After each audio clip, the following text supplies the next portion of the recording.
Chapter 36. Name: Xiao Jin. Age: 20. She is in her second year of university. 9 days ago, she committed suicide and was admitted to the hospital. The reason should be that she was stimulated by drugs. In the dark conference room, all the members of the 3 teams were gathered. Chao Dikai, Hua Yinming, Yi Shuadai, and the captain, He Yao. On the PowerPoint presentation was Xiao Jin's information. Hua Yinming was the one who introduced Xiao Jin's information. He was in charge of the investigation of the team's information. He pointed at Xiao Jin's student ID photo. It was a girl with a beautiful smile. She was fair and delicate, and her temperament was pure. She exuded the best vitality of a girl. Based on her life experience, she is a girl who is prone to spiritual thoughts. She lived in an ivory tower before the age of 20 and was well protected by her mother. It is worth mentioning that her mother is the current madam of the Mu family, Mu Zhiming's wife. Mu Zhiming is the chairman of the Mu Corporation. His main business is the automobile group. Now that he has acquired many companies, he has developed many additional businesses. Ishuadai was very honest. Fuck, he is really rich. Chao Ikai said to her with a serious face. Children are not allowed to swear. Don't forget that you are underage. Ishuadai. TSK, Hua Yiming smiled and continued. The relationship between Xiao Jin's mother, Xiao Fei, and Mu Zhiming is more like a domineering CEO romance drama. However, let's not talk about it for now. Xiao Jin is not Xiao Fei's biological child. She was adopted by Xiao Fei and has been living in another city. Xiao Fei and Mu Zhiming got back together half a year ago. However, she did not bring Xiao Jin back to the Mu family. Instead, she brought Xiao Jin to the capital. After that, a woman named Tan Shuajia got close to Xiao Jin. After Xiao Jin got together with her, it was obvious to the naked eye that she was led astray.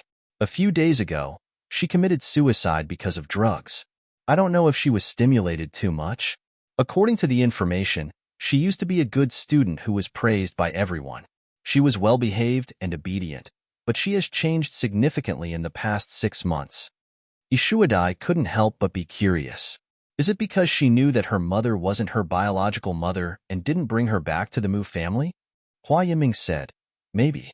But after she committed suicide a few days ago, Xiao Fei took her back to the Mu family. Chao Ikai added, there's another piece of news. We heard from the hospital that Xiao Jin changed a lot after she woke up from her suicide. The medical staff didn't disclose the patient's information for confidentiality reasons, but the patients who had contact with Xiao Jin all said that her brain became abnormal and she liked to curse others. Ishuadai. She awakened the power of spiritual thoughts. Is it a curse? But does it have anything to do with the people we investigated today? Hua Yinming's expression was serious. That's the problem. When the incident happened in the mall, not only was Ikai there, but she was also there. And we later found that she had abnormal behavior from the video. After the glass exploded, she was the only one who didn't run out. It was as if she wasn't afraid of an accident at all. But when we were about to investigate the video, all the videos had problems. The video data was damaged, and even 3 computers were destroyed. It's as if there's an abnormal force that's preventing us from investigating her. Chao Ikai nodded. The reason why we suspect her is that at least we can confirm that when I chased the demonized spiritual reader to his house, she also appeared nearby. She came with me. Chapter 37. That was the problem. The demonized psychic had no spiritual seed, so she was their suspect. However, there was no video, so they couldn't investigate. Something was stopping them. We also encountered something strange. Chao Ikai told them about the woman. According to the description, I think it's her. Ishuadai was shocked. Foresight? Is this a prophecy? Is it that powerful? One had to know that the ability of prophecy was the most anticipated existence among the many spiritual readers. It had existed in history, but there was no trace of it in real life. Hua Yiming corrected her. It's not a prophecy, it's foresight. Prophecy is to predict what will happen to others. She has foreseen part of it in advance. Ishuadai waved her hand. The logic is the same. Anyway, it's super awesome. Then, don't we have to catch her? This ability is so scary. The Ling group won't let it go. Hiao listened to the whole story and murmured, prophecy, demonized spiritual seed disappears, suicide. She drew on the white paper with a pen and frowned. If you combine what you said, it's even scarier. If she really has the ability to foresee, she must know that we're going to catch her. And she's in the Mu family now. Moreover, there's no video or evidence. How can we catch her? Yao threw down the pen, and the meeting room fell silent. Indeed, they couldn't just catch people randomly. Even if they knew that something was wrong with Xiao Jin, they needed substantial evidence. Yao quickly made a decision. Don't let the other groups know about her for the time being. The more people know, the more troublesome it will be. I'll find a time to meet her. What you need to do now is to keep an eye on that monster and try to find out more information about Xiao Jin. The others nodded in unison. Yes, leader. Xiao Jin was eating grapes at home. Xiao Fei was showing off her new clothes in front of her and trying them on happily. Jin, do you think Mom looks good in this? Xiao Jin said, Fei looks good in everything. You're a fairy. Although she knew that Xiao Jin was being perfunctory, Xiao Fei couldn't help but be overjoyed. You're so sweet. Sure enough, a daughter who had been raised for 20 years was more considerate than a son. Xiao Fei said, Mom has decided to go to Sakura Island with your uncle Jinming for a week next month. Do you want to come along? Xiao Jin stuffed a clean grape into his mouth. The juice flowed out, and the sweetness made him happy. I can't go out. There will be a lot of things to do next month.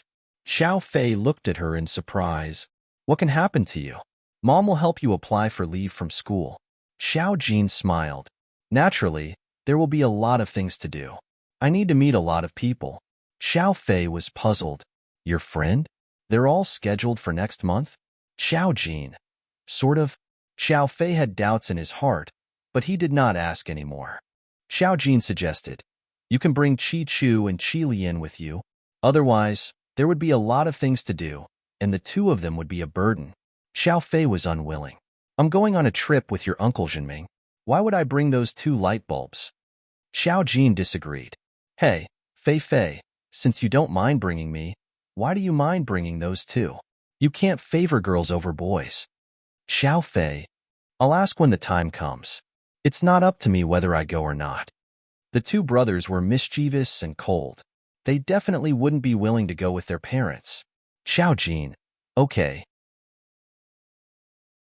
Chapter 38. As expected, Musichu and Musilian refused to go. They were both adults and still needed to study.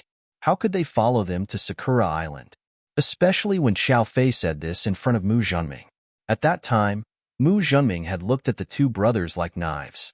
If they dared to say anything, they probably wouldn't live to see tomorrow. Seeing that they weren't going, Xiao Fei didn't show too much happiness. He just said, then Jean will stay at home with you. You have to take good care of her. Musilian glanced at Xiao Jin and said with a smile, okay, we will take good care of her. He especially emphasized the word, take good care. Xiao Jin also said solemnly, okay, Fei, don't worry. I will take good care of them. Musichu, Musilian. Who are you looking at? Xiao Fei wasn't worried about the Mu brothers. She was worried that Xiao Jin would go out and talk nonsense. However, seeing that Xiao Jin had been acting normal these days, she was relieved to go out with Mu Zhenming. In a sense, Xiao Fei was also a big-hearted person. Otherwise, Xiao Jin's drug abuse wouldn't have been resolved so quickly. Before they left, they still had to attend Song Yanqing's birthday party. That day, the birthday party was extremely grand. Xiao Fei custom-made a light yellow gauze dress for Xiao Jin. To be honest, it looked a little like a delicate princess. Xiao Jin didn't like this style, but Xiao Fei liked it. When Xiao Jin put it on, she clapped her hands happily. Jin, you are really mommy's little princess. Xiao Jin, her hair wasn't very long. The stylist had arranged it, and it was close to her ears. The tail was naturally curly. Xiao Fei even put a diamond hairpin on her head. Xiao Jin couldn't express any opinions about this woman's beauty. The three sons of the Mu family were all dressed in suits for formal occasions. However, Mu Zhenming was wearing a dark blue suit. Coupled with his status, he was elegant. The two sons of the Mu family still looked a little immature. On the way there, Xiao Fei originally wanted to ask Mu Qilian to keep an eye on Xiao Jin. However, considering Mu Qilian's personality, she cleverly called for Mu Qilian instead. Qilian, later on, you and your sister will be together and keep an eye on her. It's her first time at such an occasion, so she might not be used to it. Don't let her meet Song Yanqing, and don't let her meet anyone else. Nonsense.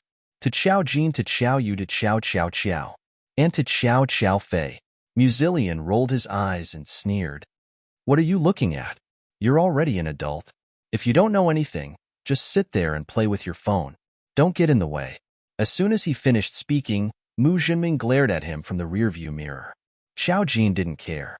She just smiled at Xiao Fei. Okay, Fei, I'll follow Chi-Chu. Xiao Fei heaved a sigh of relief. Stepping into the Mu family, the low-key and quiet Song family mansion was lively today. Before they even entered, they could hear the whispers coming from inside. Old Master Song believed in fate. In the corners of the mansion, red lanterns were hung to show the festive mood. However, all of this fell into Xiao Jin's eyes, and the corners of her mouth curled up slightly. Red dots flickered everywhere. Every position was in a position they shouldn't be. The air of death filled the air. The Rakshasa world was eyeing covetously. Someone had set up a life-sealing array for the Song family. This was something that only an array master could do. Chapter 39. The Song family had always been located halfway up a mountain on the outskirts of the imperial capital due to its unique characteristics. Although it was located in a remote area, the recent development was not bad. It was connected to the subway and was close to the western district of the imperial capital. However, no matter how much development there was, the Song family enjoyed the most unique position. It was said that a famous feng shui master was the one who chose to build the Song family's mansion here. The Song family used to be incomparably glorious, but everything changed when Song Yanqing was born. The Song family was huge, and the person in charge now was Song Yanqing's grandfather. Old Master Song had 2 sons in this generation.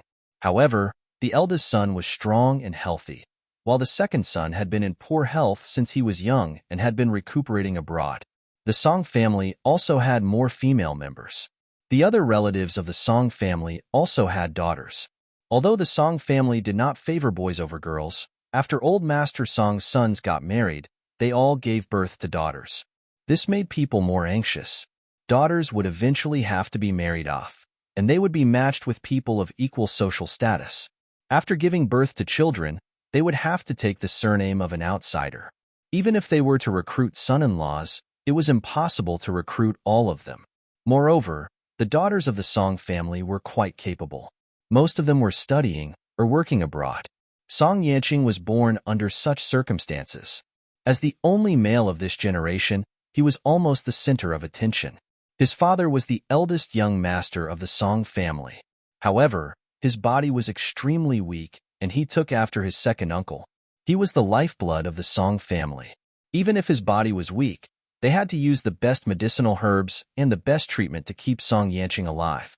There were many opinions about the reason for his poor health.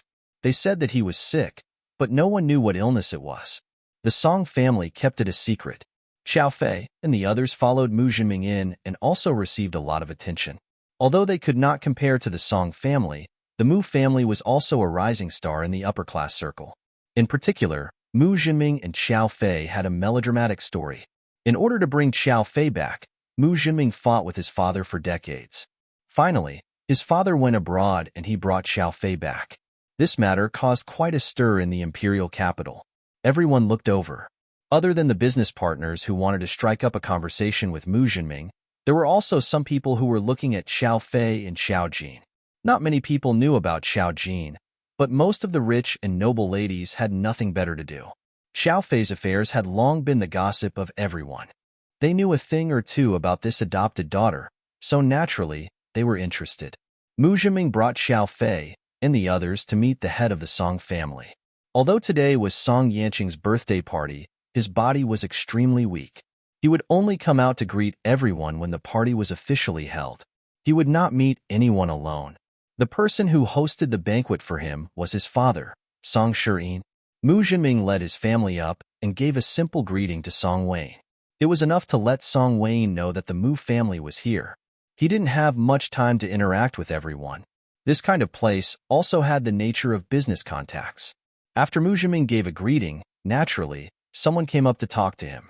Only Musichu and Muzillion had friends of the same age who came to look for them. Even Xiao Fei was greeted by some noble ladies who wanted to climb up the Mu family's ranks. Xiao Jin was more embarrassed. Of course, she didn't think so.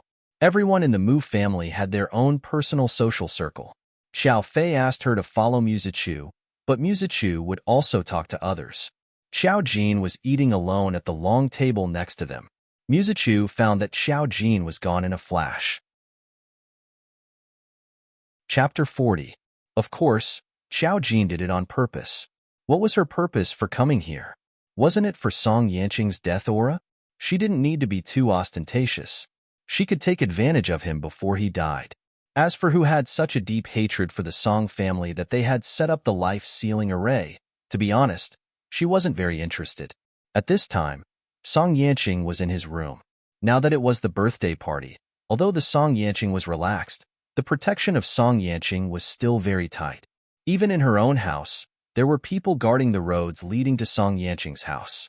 However, Xiao Jin followed the red dot's guidance and found a small path that was rarely visited and almost impossible to be noticed. She could only go downstairs to Song Yanqing's bedroom.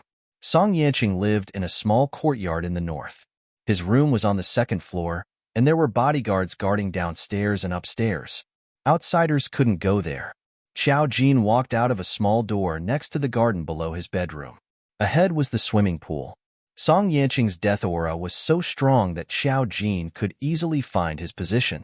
At this moment, Song Yanqing was sitting on the balcony above the swimming pool. He was wearing gold-rimmed glasses, and there was an extremely thin golden thread hanging down from his ears. It swayed slightly with his movements, and the swaying of his facial features had a kind of peerless, hazy beauty. There was an English book in his hand.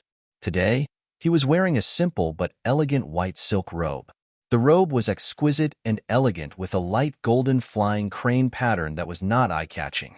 From the workmanship, one could tell that it was definitely not a custom-made robe that ordinary people could buy. This kind of robe was very picky. The collar wrapped around his slender and perfect neck, and the buttons were meticulously fastened, making his smooth jawline particularly conspicuous. His eyebrows were high, and the eye sockets were deep. He was elegant and abstinent. He was really born very beautiful, and his appearance was astonishing. It wasn't that he was born with a feminine appearance, but the word beautiful was the most intuitive word. Some people were just good-looking, making you feel like they were a perfect piece of art. Song Yanqing was flawless from head to toe. He was also intelligent and was absolutely perfect. It seemed that he had been blessed by the heavens. Unfortunately, he was unlucky. His unlucky life was reflected in his body. His face was a little too pale, and even his lips had a bright red color. When Xiao Jin appeared there, he saw him at first glance. Her movements were not subtle. Song Yanqing's gaze happened to be in her position. If there was any movement, he would be able to see it without looking up. The moment he saw Xiao Jin, he did not panic. He lowered his eyes and quietly watched the girl walk over. When Xiao Jin walked to the balcony and looked up at him, he closed the book and stood up. He asked her faintly, "What are you doing here?" She definitely didn't come here through normal means. This was obvious. The Song family would not allow any woman to see him alone. There was no need for any marriage to happen to him.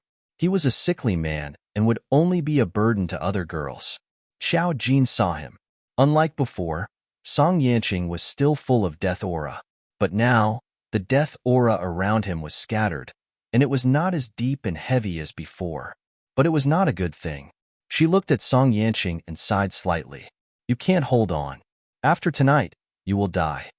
Today's birthday banquet was his last day. Song Yanqing heard this and did not panic at all. He just slightly raised the corner of his mouth. This time, the reason is a little fresh. Chapter 41. Last time, he was on the brink of death. This time, he would die after tonight. Song Yanqing sat down again with some excitement in his eyes. "So why do you want to see me, a dying man?" He usually didn't have contact with women. Even if Xiao Jin had some designs on him, he was no different from other people. He was sick and couldn't give him anything anyway. Xiao Jin's eyes lit up. Mr. Song, you are about to die anyway. Why don't you do a good deed and let me touch you? His death aura could only be received by physical contact. However, it was just a normal physical contact. Even a touch of his finger would do. Song Yanqing felt that this request was a bit too much. My body doesn't allow it. The straightforwardness of modern people was a little implicit.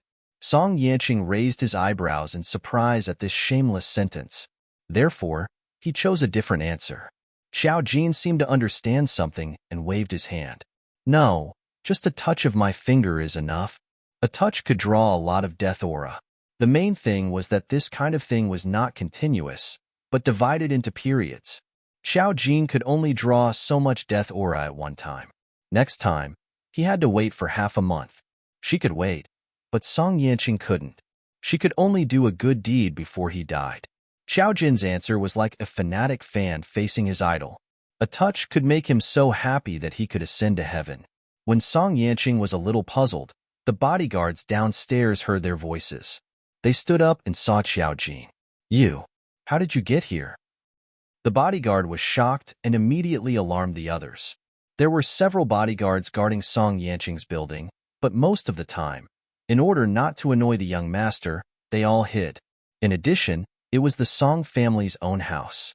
They didn't expect to let out a, "Fuck, it's that weirdo." She cursed their young master as a lunatic. One of them, who was particularly strong, obviously recognized her and flew into a rage. Why are you here? What's wrong with the Mu family? How could they let you out? Someone like you should go to a mental hospital and recuperate. Xiao Jin wrinkled his nose. You don't understand. I don't blame you. If you scold me again, I'll turn hostile. The bodyguard was so angry that he laughed. Do I need to understand a lunatic like you? Hurry up and leave, or don't blame us for being rude. Xiao Jin didn't care. Anyway, your young master is going to die tonight.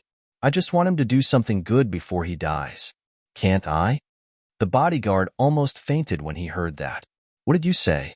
Tonight, I'll kill you. They had been by the young master's side for so long and were loyal to Song Yanqing. Now that they heard Xiao Jin's words, they couldn't wait to tear Xiao Jin into pieces. The most robust one didn't even care that Xiao Jin was a woman. He rushed up and wanted to teach her a lesson of love. Ah, the other one. An elegant and deep voice stopped him from moving. Forget it. She didn't mean it. Let her go back. Ah, the other one. Xiao Jin looked up. I have the heart to do so. Ah, the other one was exasperated. What are you waiting for? Hurry up and leave. Otherwise, do you believe that we won't beat you up? Do you think that we won't beat women because we're men? Xiao Jin. She looked at the other one deeply. After living for so many years, this was the first time that she had seen someone threaten to beat her up. She smiled. I'm afraid that you can't beat me. Ah, the other one. She was still provoking him. Chapter 42. Damn it. This woman actually dared to provoke him. Dan rolled up his sleeves, wanting to prove his dignity as a martial arts champion. But he was still stopped by Song Yanqing. Are you going to leave after touching her finger? Xiao Jin was just a girl. No matter what, he wouldn't watch his bodyguard hit a girl.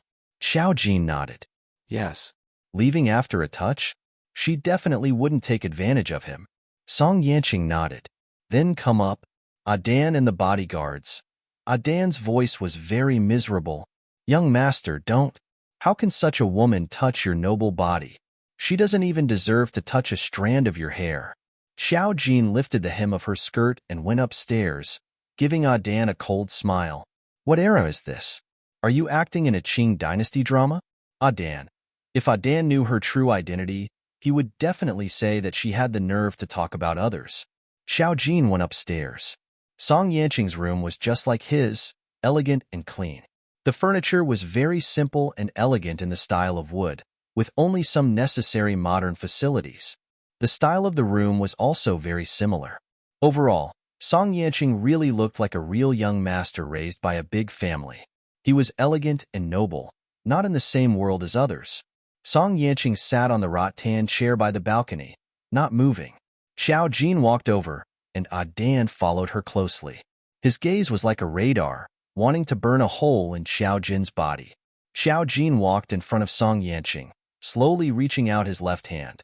Slender and beautiful, with distinct joints and fair fingers. On his thumb, there was an expensive jade ring. It was jade green and looked very valuable. It was the most suitable for such a person. Wearing a ring on the thumb was a symbol of power and influence. Song Shiyin had high hopes for Song Yanqing. As long as nothing happened to him, the future of the Song family would only belong to Song Yanqing. If he hadn't found out that the shadow he saw on the bridge that day was Xiao Jin, he wouldn't have been like this. He didn't allow anyone to get close to him, but he wanted to know why this girl was the only ray of light in that world. Xiao Jin's movements were very fast. She meant what she said. Her fingers touched Song Yanqing's index finger for a short while before she retracted her hand. There was no other feeling. It was as if they had accidentally touched each other. The only difference was that Xiao Jin's fingers were hot while Song Yanqing's were cold.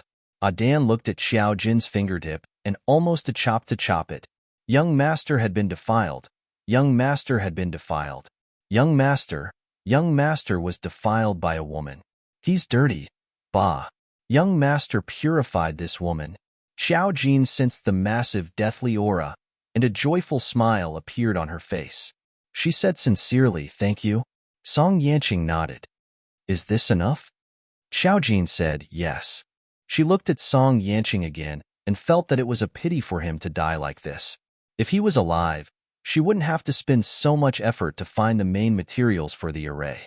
But she wasn't interested in other people's grudges. If the Song family didn't look for her, she wouldn't ask for a snub. But it wasn't her style to take and leave. She thought for a moment and said, "Maybe you will look for me." Song Yanqing was full of death. She knew that he was going to die, but she couldn't see through his fate. Before Song Yanqing could answer, Dan was anxious. "You're dreaming in the middle of the night?"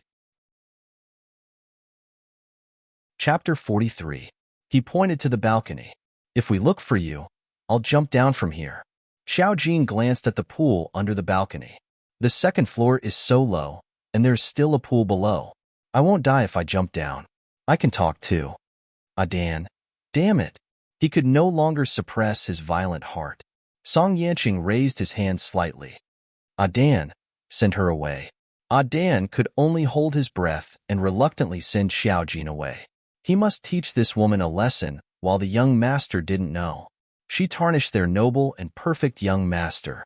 When Musichu saw that Xiao Jin was missing, he realized that something was wrong. He looked around but still didn't see any trace of Xiao Jin. He quickly walked over to his twin brother, who was like a social butterfly. "Qilian, Xiao Jin is missing." Musilian was impatient. If she's missing, then she's missing. But his eyes still glanced around. She doesn't know the way. Why is she running around? This is the Song family. As he spoke, the rich young man who was chatting with him became interested and quickly asked, "Xiao Jin is your sister?" Musilian's face didn't look good. "Who's our sister? My mother gave birth to the three of us. She's just adopted." The rich young man smiled and said, "She's been raised by your mother for so long. If she's not your sister, then what is she?" Musilian retorted, "Get lost. Let's not talk about this first." Musichu was still a little worried. "Let's find her first. Otherwise, Mom will be worried." Xiao Fei was afraid that Xiao Jin would run around and cause trouble. Musichu and the others looked around. It was strange. There were people everywhere in the huge banquet hall. They simply asked the guests in all directions, but no one knew where Xiao Jin went. In other words, Xiao Jin had disappeared right under their noses. Musichu's expression was cold, and Musilian was also a little worried. Where did she go? He wasn't worried that something would happen to Xiao Jin. He was worried that Xiao Jin wasn't familiar with this place and might offend someone. After all, he knew that there was something wrong with her brain. They looked around. In fact, Xiao Jin hadn't been gone for long. Soon, when Dan sent Xiao Jin back, they saw him. Musichu walked over and looked at Xiao Jin. He frowned and asked, "Where have you been?" Xiao Jin said, "I want to gather some wool." Musichu and Musilian. The two of them looked at each other, not knowing what Xiao Jin was talking about. How could there be any wool for her to pluck? Although Dan had sent Xiao Jin out, he didn't have a good temper.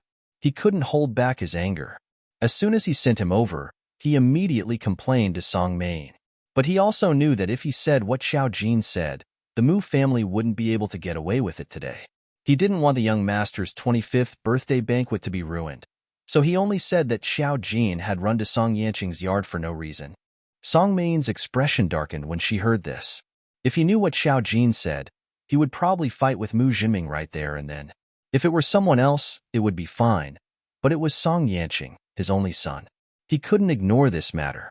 In addition, last time, she had reported that Xiao Jin couldn't think before speaking. Song Main found Mu Jinming and told him about this matter alone. Because he was angry, his tone wasn't very good. He tried his best to maintain his self-restraint, but his words were inevitably filled with criticism. When Mu Jinming found out about this, his sharp gaze landed on Xiao Jin, who was by the side of the stage. Chapter 44. When Mu Jinming's face darkened, he still looked a little scary. Musichu and Musilian saw it. Musilian's bones trembled. Dad knows?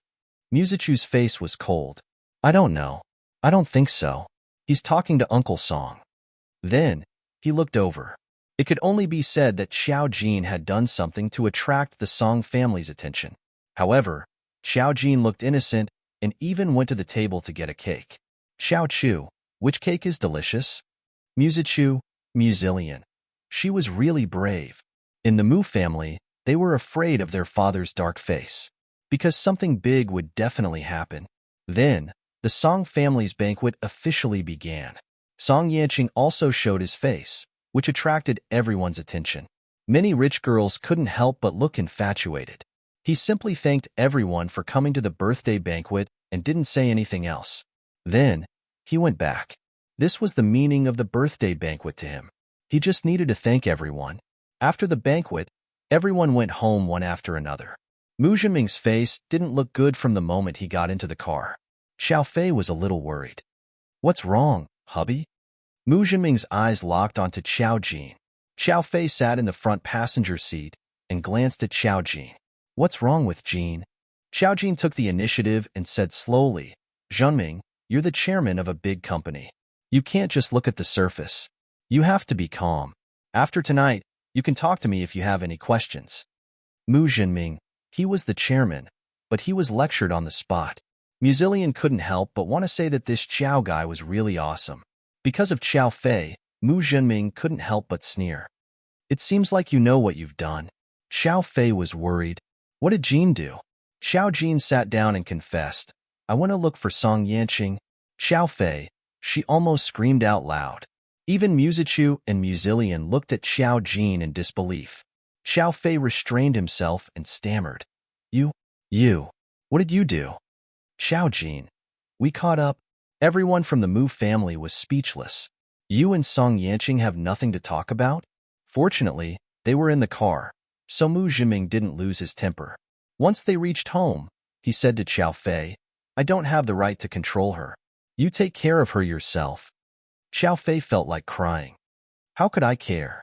Seeing that their father was angry, the Mu brothers were not interested in asking the reason and returned to their respective rooms. Xiao Fei looked at Xiao Jin with tears in her eyes. Jin. Before she could finish, Xiao Jin waved his hand. It's nothing. We'll talk about it after tonight. Fei, go to rest. Go comfort Zhenming. Don't let him get angry. He's almost 50 years old. Take care of yourself. Xiao Fei, you know it too. However, she was weak and didn't dare to care about Xiao Jin, who had a mental problem now. When everyone in the Mu family was restless, an urgent call came to the Mu family at 12:30 in the middle of the night. It wasn't Xiao Jin's call. It was Mu Jinming who received a call from the Song family. The call was from the Song family's bodyguard. He said in a flustered and respectful tone, Mr. Mu, can you ask your daughter Xiao Jin to come to the Song family's hospital? Mu Jinming didn't know why, but since it was a call from the Song family, he asked the servant to find Xiao Jin. However, when the servant went to find her, Xiao Jin had changed into casual clothes and went out directly. Mu Jinming couldn't sleep now. He and Xiao Fei both woke up and wondered what had happened to the Song family. Chapter 45. Something big had indeed happened to the Song family. That night, it was Song Yanqing's birthday. His father, Song Shirin, even chatted with his son for a while because it was a special day. Although Song Yanqing's body was weak, he didn't show any excessive signs, so Song Shirin was very happy to discuss the future with him. At about 10 o'clock, he told Song Yanqing to go to bed early. His life was very regular, and it was a healthy routine. But Song Yanqing didn't want to sleep that night. To be exact, his sleepiness was extremely abnormal. Even when he was working, he didn't feel so sleepy when he wanted to. He didn't know why, but he didn't sleep with one eye open. There was a vase beside the bed, and his mind was always thinking about Xiao Jin's words. After tonight, you will die. It was just nonsense from a girl. She acted like a crazy person. No one would believe her. Song Yanqing couldn't help but think about it. He had thought that he might die, but he had survived for so many years. Adan slept next to his bedroom. Because he had to pay attention to Song Yanqing's movements, the room wasn't soundproof. This was to let Adan hear if there was any abnormal movement in Song Yanqing's room. The Song family was afraid that something would happen to him. Adan was also very careful. He tried not to disturb Song Yanqing. He didn't even dare to play with his phone. He could be called the representative of modern bodyguards. His life was very healthy. He kept his eyes open, resisting the extremely strong sleepiness. The clock on the wall was slowly moving forward. Lying alone, quietly counting the time, that kind of process was very torturous. When he finally endured until the minute hand and the hour hand pointed to 12 o'clock, a suffocating force invaded his neck. In the endless night, demons ran amok, grinning maliciously at him. The time was up. The pain this time was different from before. Song Yanqing deeply realized that he might die. His entire body was cold, and he lost all his strength at that moment. He used up all his strength and trembled as he placed his trembling fingers on the vase and pushed it down. Dong! The vase fell to the ground and shattered into pieces, making a loud sound. The other jumped up from the bed almost instantly. Song Yanqing's bed was covered with a blanket. Anything that fell to the ground would not make a sound. He had the foresight to ask someone to move it away today. When he was really about to die, perhaps it was some kind of premonition, but he was still somewhat unwilling and made a final effort. Even though he didn't know if it would be useful. The moment the vase came crashing down, he closed his eyes and his body fell limply. That night, the Song family could hardly sleep. Song Yanqing was sent to the hospital. When Adan saw Song Yanqing's pale face, he realized that something was wrong. He immediately arranged for Song Yanqing to be sent to the hospital and informed the rest of the Song family. Song Yan didn't even put on his clothes when he woke up. The moment he saw his son, he almost fainted. A thick shadow covered the heads of the Song family. At that moment, everyone realized that Song Yanqing's illness was different from usual. The Song family had a family doctor, but during the examination, the doctor's face was pale. Song Yanqing's breathing was extremely weak. There were even a few times when he stopped breathing for a long time. Like a person who was about to drown, he seemed to be struggling non-stop. Chapter 46. They sent Song Yanqing to the hospital as quickly as possible. This was no longer something the family doctor could handle. When they arrived at the hospital, they entered the emergency room. However, they couldn't find out the reason. They could only see that Song Yanqing's vital functions were almost gone. All of his organs were showing signs of stopping working. This was already a sign of death. They could only tell this news to Song Shirin. The specialists were trembling. Outside, Mrs. Song was crying so hard that she almost fainted. The Song family had all rushed over one after another. In the midst of the chaos, Bing's body turned cold as he thought of what Xiao Jin had said during the day. As a modern person, he didn't believe in these things. However, his mind was completely blank now. His hands were numb, but he called the Mu family with trembling hands. He was just a bodyguard. When he called the other party's house, the butler who answered the phone quickly transferred the call to Mu Zhenming. Then, Xiao Jin directly left the house. The entire capital was abnormally oppressive tonight. When Xiao Jin rushed to the hospital, she could barely see the death aura. The death aura was dissipating, which meant that Song Yanqing was almost done for. When she arrived at the hospital, a Rolls-Royce was parked at the entrance, but it wasn't driven by the Song family. She glanced over and quickly rushed into the hospital. At this moment, Song Yanqing was on the floor where the emergency room was. When Mrs. Song heard that Song Yanqing was beyond saving, she fainted. 2 minutes ago, the hospital announced that Song Yanqing had stopped breathing. The Song family couldn't accept this fact at all. Song Shireen's eyes were open.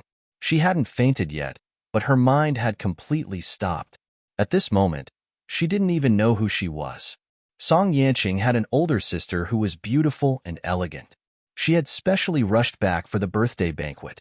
At this moment, she was holding the unconscious Mrs. Song with an ashen face. Bing knelt on the ground, tears streaming down his face. He had been selected to accompany Song Yanqing since he was young. He had also learned all the education that Song Yanqing had. He relied on Song Yanqing to gain the favor of the Song family. He was extremely talented in martial arts and stayed under Song Yanqing's protection. Since young, he had been treated as a brother by Song Yanqing. The two of them had a very good relationship. However, he had never thought that Song Yanqing would die at the age of 25. Young master was still so young. Still so young. He was so powerful and smart. So why was the heavens so unfair? When Xiao Jin came up from the elevator, he was not allowed to enter. However, when he said that he could save Song Yanqing, the hesitant bodyguard let him in. She didn't go out in a hurry. She was just wearing jeans and a sports jacket. It was casual and tight. She looked like she was out for a night run. When she appeared, the grieving Song family didn't notice. However, when she walked directly through the crowd to the emergency room, a bodyguard noticed. "May I ask who you are and what are you doing?" Song Shireen's wooden reaction was also awakened by this voice. Just as he looked over, he saw Bing stand up. Although there were tears on his face, there was a hint of trembling surprise. I called. His voice was choked. The hospital said that young master has already. Xiao Jin waved his hand. Get ready to jump off the balcony. This sentence stunned Bing for a moment, but he quickly reacted. Then, he fell into ecstasy. Could it be that young master could still be saved? Chapter 47. No one could say that anyone could pull a dying person back from the brink of death. The hospital could only try their best to save him, even though they knew that Song Yanqing had already breathed his last. A girl suddenly barged into the emergency room. The nurse's expression changed drastically. Who are you? The patient's family members can't come in yet. Although they had informed the hospital that he was dying, they still had to save him. It might be useless, but the hospital couldn't bear the despair and anger of the Song family. Xiao Jin raised her finger. Get out. You can't save him, but I can. She walked to the bedside. Song Yanqing, who was lying on the bed, had already turned gray. It was the face of a dead person. What others couldn't see was that there were a few tall and strange demons at the edge of his body, eyeing him covetously. Under the doctor's stunned gaze, Xiao Jin touched Song Yanqing's gray face. At least his skin was still so smooth. Miss, you can't do this.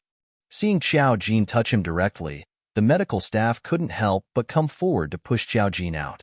The chief surgeon was the internationally renowned Professor Zhonglian. He was already old and was Song Yanqing's attending physician. He held the scalpel and didn't stop Xiao Jin. He only said slowly, "He's already dead." He was just stating a fact.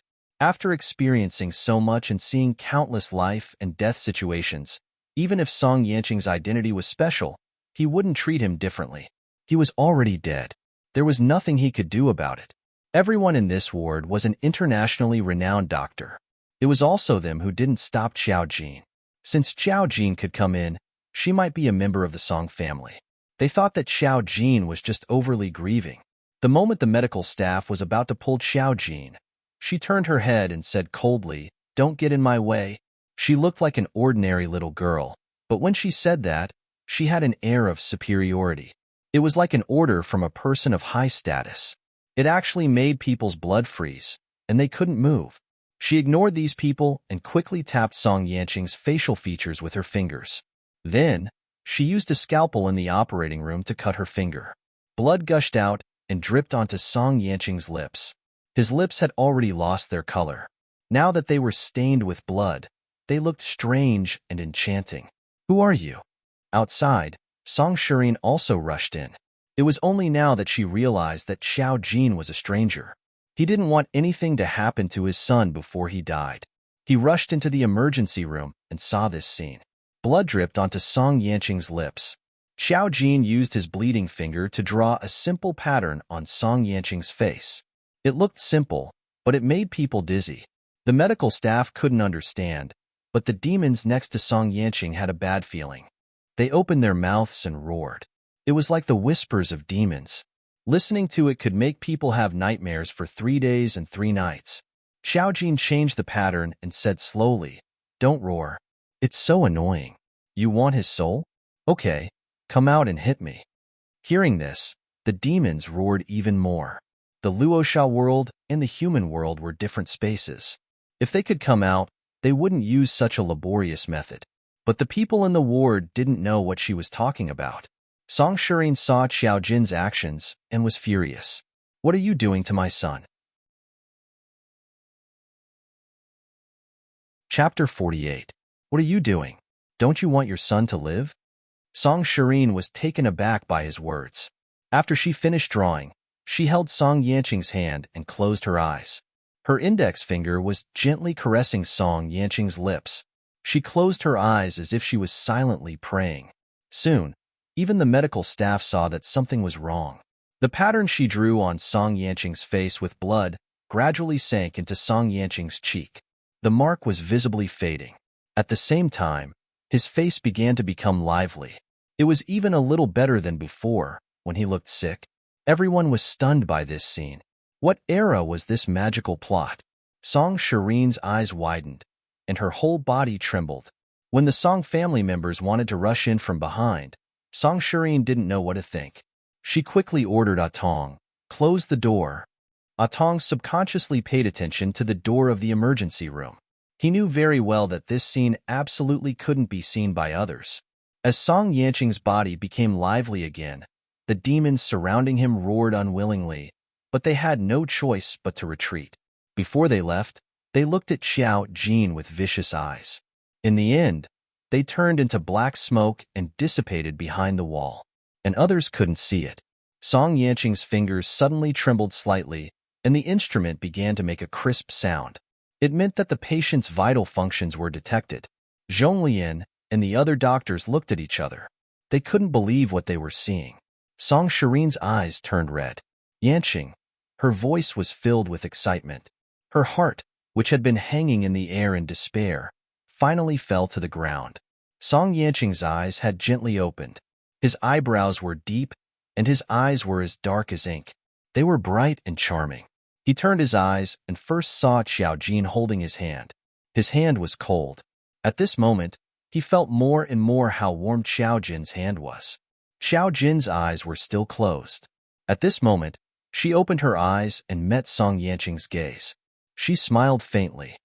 "You're awake?" Song Yanqing didn't know that he had just stepped into the gates of hell, but he probably realized what had happened. He smiled softly and said, "It seems that I was right." Xiao Jin wasn't lying either. Song Shirin walked forward and said in a trembling voice, "Guanqing?" Song Yanqing looked at Song Yin with a sickly smile. "Dad." Song Weiyin's tears flowed out of her eyes when she heard him call her father. Xiao Jin let go of his hand, and he immediately looked at Xiao Jin. Xiao Jin stepped back, and the doctors looked at each other, but they still went forward to examine Song Yanqing's body. When Zhonglian saw that Song Yanqing's body was normal except for the lower values, Zhonglian nodded slowly. "A medical miracle." Everyone else, how could this be explained by medical miracles? Just now, this girl had used a strange method to bring back a person who had already breathed his last, alive. The blood on Song Yanqing's face had completely disappeared. Who would believe that this was a medical miracle? This was magic. Song Shirin wasn't an ordinary person, after all. He had many questions to ask Xiao Jin, but definitely not now. He remembered every face in the room and wiped away his tears. His face was cold and serious. "I don't want anyone to talk about what happened today." All the doctors trembled. Who would dare to talk about it? Xiao Jin didn't care. It's okay. It's okay if they talk about it. They'll suffer backlash if they talk about it. This was her business. If there were any serious consequences, they would be blamed for it. All the doctors. Chapter 49. Backlash. Such a word was too scary. Also, the scene that happened just now had completely refreshed the doctor's worldview. Aizen closed the door. The Song family was waiting anxiously outside. Song Yinghong asked the doctor to send Song Yanqing back to the VIP ward and not let anyone disturb him. She had a lot of things to figure out. In the past, Song Yanqing was just physically weak. How could he be on the verge of death now? And now, he was saved by Xiao Jin in a magical way. Song Yinghong went out to announce this. It's okay. Yanqing has been saved. Song Yanqing's sister, Song Suyu, suddenly stood up and looked at Song Yinghong with wide eyes. Dad, is it true? The doctor had just said that he was dead. Why did he say that he was saved now? Song Yinghong nodded. He's awake. As he spoke, Dan and the medical staff pushed Song Yanqing out of the room. The Song family saw Song Yanqing lying on the bed. Although he was haggard, he was clearly awake. Some people in the crowd were stunned. Some cried with joy. Song Yanqing's mother had fainted and was being sent for treatment. Song Suyu stood up. When she saw Song Yanqing, her tears fell. Yanqing, it's great that you're okay. Although the doctor had told Song Yanqing that he was dead, he must have been saved after treatment. Such situations often happened in the hospital. However, others also noticed Xiao Jin, who shouldn't have been there. Song Yanqing looked at her and smiled faintly. Sister, I'm fine. He looked around. Because of his sudden accident, many people from the Song family had come. Song Yinghong said, he just went through emergency treatment and needs to rest. He's fine now. Thank you for coming. You can go back now. We'll stay here tonight. The others were the other relatives of the Song family. Even if they felt suspicious and had other thoughts, they didn't dare to say it. Song Yin asked the driver to send everyone back one by one, leaving only herself and Song Suyu behind. In the ward, all the doctors had left. Only Xiao Jin, Song Suyu, Song Weiyin, and Song Yanqing were left in the well-protected ward. A stood guard outside the ward to prevent others from entering. Song Shiyin saw Xiao Jin's weird tricks, but she wasn't surprised. She just looked at Xiao Jin with a complicated expression. I would like to ask what is going on with my son. Song Suyu was a little confused. She didn't recognize Xiao Jin and only saw Xiao Jin enter the ward. At this moment, she looked at the two of them and said, Dad, this is? Song Shiyin explained briefly to Song Suyu. This is Mu Jinming's daughter, Xiao Jin. Song Suyu knew Mu Jinming and had probably heard about his wife. At this moment, he was a little enlightened. She was elegant and noble. Her eyes were still a little red. She said to Xiao Jin, Miss Jiao, hello? Xiao Jin just nodded faintly. At this moment, she looked at Song Shiyin with some interest. Don't you think this doesn't make sense? Normally, after seeing her use such a method, the first thing that would happen would be shock, right? Song Shiyin didn't seem that surprised. Song Shiyin sighed. In my position, I will always encounter things that ordinary people can't understand. I've seen similar things before, so I'm not surprised. It was obvious that she had seen such a situation before. Chapter 50. Song Yanqing was also awake. He was leaning against a pillow, looking a little better than when he was admitted. Hearing Song Shirin's words, he opened his eyes, a little surprised. Song Yanqing had seen things that ordinary people couldn't understand, but he had never said it out loud. What had his father seen? Xiao Jin nodded and smiled. Since you understand, then it's easy to talk about it. I only want to ask you one thing, Mr. Song. Did you find someone to check the feng shui of your Song family's ancestral home again decades ago? The Song family's ancestral home was where they lived now. Song Shirin looked a little surprised. How did you know? Xiao Jin nodded. Then I understand. You've been tricked. Song Shirin was speechless. His expression immediately stiffened. Song Suyu and Song Yanqing didn't know much about the Song family's past. After all, Not many people in their generation believed in these things. They didn't know much about the past. Besides, Song Shireen wouldn't say it out loud. Song Shireen said firmly, "That's impossible." He said it with certainty. Xiao Jin chuckled. "If you think it's impossible, then why do you think Song Yanqing is the only boy in the Song family after so many years?" Song Shireen's pupil shrank. Indeed, the Song family had many relatives, but even distant relatives had given birth to girls. It was too strange in this society. That was why Song Yanqing had been so nervous for so many years after his birth. Song Suyu became more and more confused. "So you're saying that the Song family has always given birth to girls because the feng shui is bad? But Dad, what era is this?" Her father had studied abroad before. How could he still believe these things? Song Shireen interrupted him.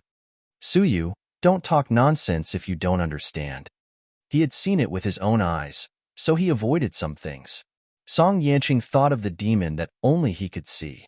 He lowered his eyes in silence and didn't speak rashly. He could tell that his father had many questions that he wanted answers to from Xiao Jin. Xiao Jin glanced at Song Yanqing and said, "When I first met your son, I didn't know what the problem was. Now I know. Logically speaking, the fortune of your Song family should be incomparably glorious. The fortune accumulated by the ancestors of the Song family is enough for your Song family to continue for another 100 years. Your son, Song Yanqing, is a dragon among men. He is blessed by the heavens and is a very rare son of fortune. And the glory that your Song family wants to continue depends on him." Song Shireen suddenly looked at Xiao Jin. "You mean?" Xiao Jin smirked. "His birth chart has been swapped.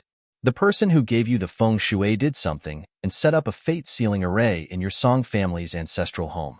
The fate sealing array is something that only array masters can do. It is used to change fate charts.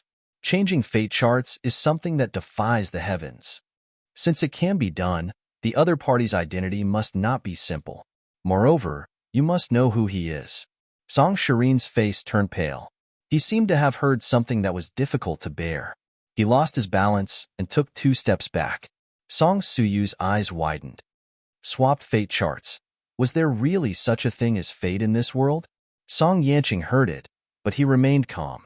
His expression didn't change much. Chapter 51.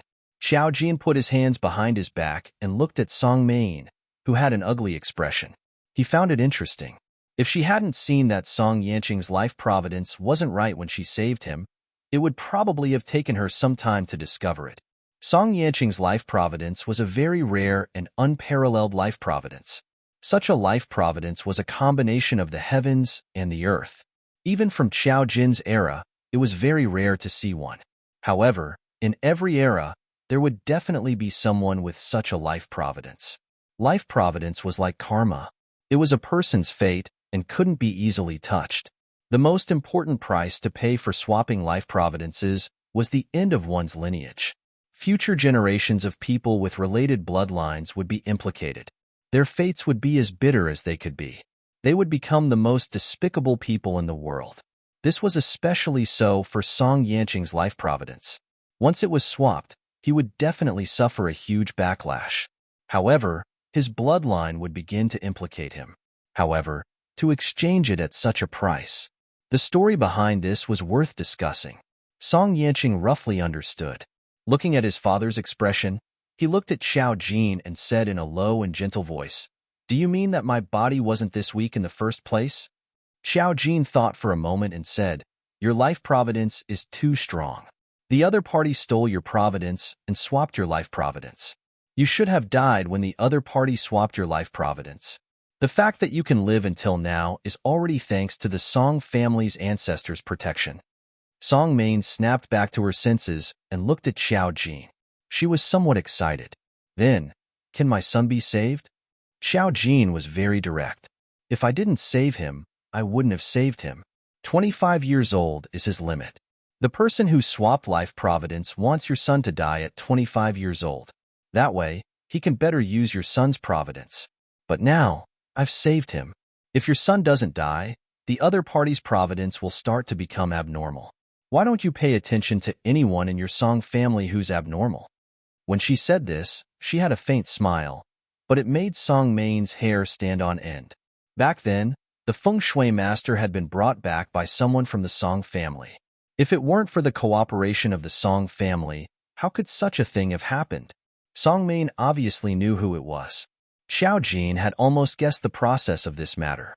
Now that someone in the Song family knew that Song Yanqing was not dead, they must be panicking. Song Suyu understood everything now. Although she didn't really believe in these things, Xiao Jin said it so naturally that it made her hair stand on end. Someone had actually stolen her younger brother's fate, and her younger brother was not supposed to be like this. What kind of vicious heart was this? Song Suyu covered his mouth. His tears were about to fall uncontrollably again. After listening to Xiao Jin's words, Song Wayne couldn't stop trembling. After a long while, he used his years of temperament to restrain himself. "I'll investigate it." He looked at Xiao Jin and took a deep breath. "Miss Xiao." There was a hint of respect in his tone. "I know that people in your line of work will suffer karma for doing such things. As long as you can help my son, just say what you need from us." Clearly, Song Wayne had come into contact with similar people in the past. Now, he treated Xiao Jin as an existence like the other party. Xiao Jin waved his hand. "There's no need. Your son has already paid." Song Yanqing was stunned. There was a hint of curiosity in his eyes. "What did I pay?" Chapter 52. The Aura of Death on You. Xiao Jin was very direct. "Your aura of death is very strong. Saving you now will only temporarily delay your life. The other party won't give up. I can help you resolve it now, but you can't pay the price in one go. We can only take it slow and find out who stole your life providence." Everything had a corresponding price. Xiao Jin could help them resolve it in one go, but the price wasn't something they could afford. If they resolved it, there would be an even heavier backlash. Xiao Jin didn't want money, but karma. Therefore, this matter had to be taken slowly. Aura of death? He savored this word and revealed a faint smile. When he smiled, there was a particularly soul-stirring beauty. If he wasn't sick and weak, one could imagine how peerless he would be after he recovered. Song Yanqing didn't understand many of the words she said, but he felt that he had a chance to come into contact with an unknown world. Perhaps he would be able to learn from Xiao Jin what kind of existence the terrifying world he had seen was. After hearing Xiao Jin's explanation, Song Shirin was a little nervous. "Are you saying that Guanqing will have the same problem as today?" Xiao Jin said, "With me guarding him, it won't happen for a while. Now that your son isn't dead, the other party's backlash has already begun. He can't withstand it and will be exposed sooner or later." There was one thing she didn't mention. According to her observations, the array masters of this world didn't have the ability to create such a powerful fate-sealing array. Song Yanqing's life providence was something she wouldn't touch. Since the other party had touched it and succeeded, there must be an even stronger existence behind it. She suspected that it might be her sworn enemy. However, even if she told Song Shirin, he couldn't deal with an existence of that level. Therefore, Xiao Jin wanted to see if it was as she thought. Song Shi was relieved to hear that. He said politely in a low voice, "Miss Xiao, sorry to trouble you." Xiao Jin's identity was Mu Zhenming's daughter. However, he didn't ask why Xiao Jin had such an ability. Song Main had interacted with those people before and knew that there were some existences that ordinary people like them could not pry into. Even if Xiao Jin's identity as Mu Zhenming's daughter made him suspicious, he wouldn't ask about it. As long as she could keep his son alive. Xiao Jin waved his hand. "You're welcome." He was just doing his job. After she was done, she had to return to the Mu family. After all, she still had to deal with Xiao Fei and the others later. Song Suyu was very curious about her, but because his father was present, there were many things he couldn't ask. When Xiao Jin was about to leave, Song Yanqing, who was sitting on the bed, suddenly called out to her, "You are Xiao Jin?" Xiao Jin turned to look at him. Song Yanqing was very down-to-earth and took out his phone. "Do you have WeChat? Let's add each other as friends." Song Suyu was a little surprised. Her brother looked peaceful, but he was actually quite cold in private. He didn't like to interact with others, but he actually took the initiative to add others as friends? Xiao Jin thought for a moment. Oh, I do. You can add me. She took out her phone. Naturally, she had registered WeChat before. It was a very playful and cute cartoon profile picture of a child. It was the style she liked in the past, and the name was very cute. It's Jean Jinyo. Song Yanqing was a little surprised when he saw the profile picture and name. It didn't seem to match Xiao Jin's current image at all, but it was a little cute. Chapter 53. Song Yanqing smiled faintly and added Xiao Jin. Done. Xiao Jin also noticed her name, but she didn't feel anything special. WeChat was just a channel for communication. As for changing her name, well, it was too troublesome. Even if it was just moving her fingers, Xiao Jin found it troublesome. Xiao Jin's WeChat circle of friends was very monotonous. Most of them were her friends from school. Although Xiao Jin didn't have any close friends in school, she was good-looking and many people took the opportunity to add her.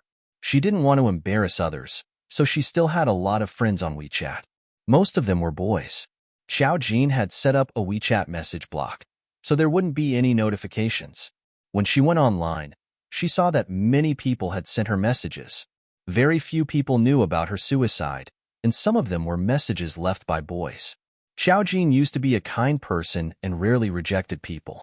Although she didn't leave any ambiguous words for people to imagine, many people confessed to her on WeChat. She hadn't gone to class for almost half a month, so she naturally didn't reply to any of the messages. Some boys thought that she did it on purpose and were very rude. Xiao Jin took a quick look and rolled her eyes without batting an eyelid. Then she deleted all her WeChat friends. Song Yanqing noticed Xiao Jin's roll of eyes and smiled. Did I cause you trouble? Was it so difficult for him to add her as a friend? Seeing this, Song Suyu suddenly pulled Song Main out. Dad, I have something to tell you. Song Main didn't suspect anything. After all, Song Suyu did have a lot of things he wanted to know.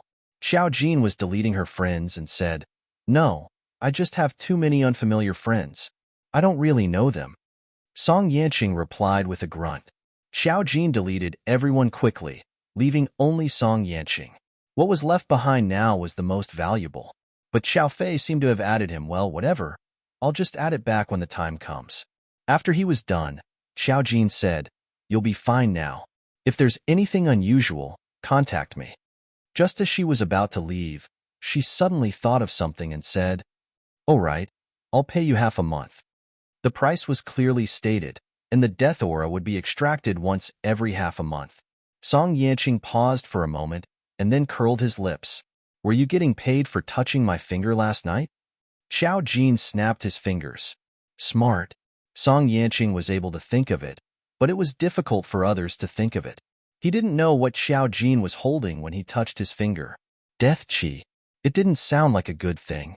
Song Yanqing said, Okay, you can come and get it anytime.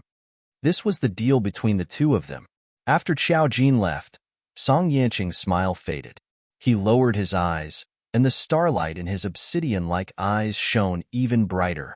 Walking through the gates of hell had some impact on him. However, because he was unconscious, he didn't feel much. Now that he had heard some things from Xiao Jin that he had never heard of before, he couldn't resist his curiosity. There would always be a chance to figure it out slowly. As for the person who had switched his fate behind his back, his expression gradually turned cold. Just as Xiao Jin had said, there was always a price to pay for doing such a thing. Chapter 54. When Xiao Jin returned home, Mu Jinming and Xiao Fei had already gotten up in the living room. The Song family had called the Mu family and told them that Xiao Jin was in the hospital, so Xiao Fei didn't call to urge Xiao Jin. She was sent back by the Song family. When Xiao Fei saw Xiao Jin coming back, she was still a little sad. Jin, tell me, did the Song family beat you? Xiao Jin. She was a little amused. Fei Fei, do you think the Song family would do this? Xiao Fei. I think they would do it. It was mainly because what his daughter said after she woke up was too annoying. Mu Jinming frowned and looked at Xiao Jin. What did you do in the Song family? It was nothing more than Mu Jinming's concern. As long as this matter was related to the Song family, Mu Jinming felt bad. The Mu family was in the stage of rapid development. It was not wise to offend others at this time, but it was not wise to offend the Song family. I just want to discuss something. There was no accident, and I didn't offend the Song family. Feifei, Zhenming, you can rest assured. Xiao Jin waved her hand. It's too late now. Go back to sleep.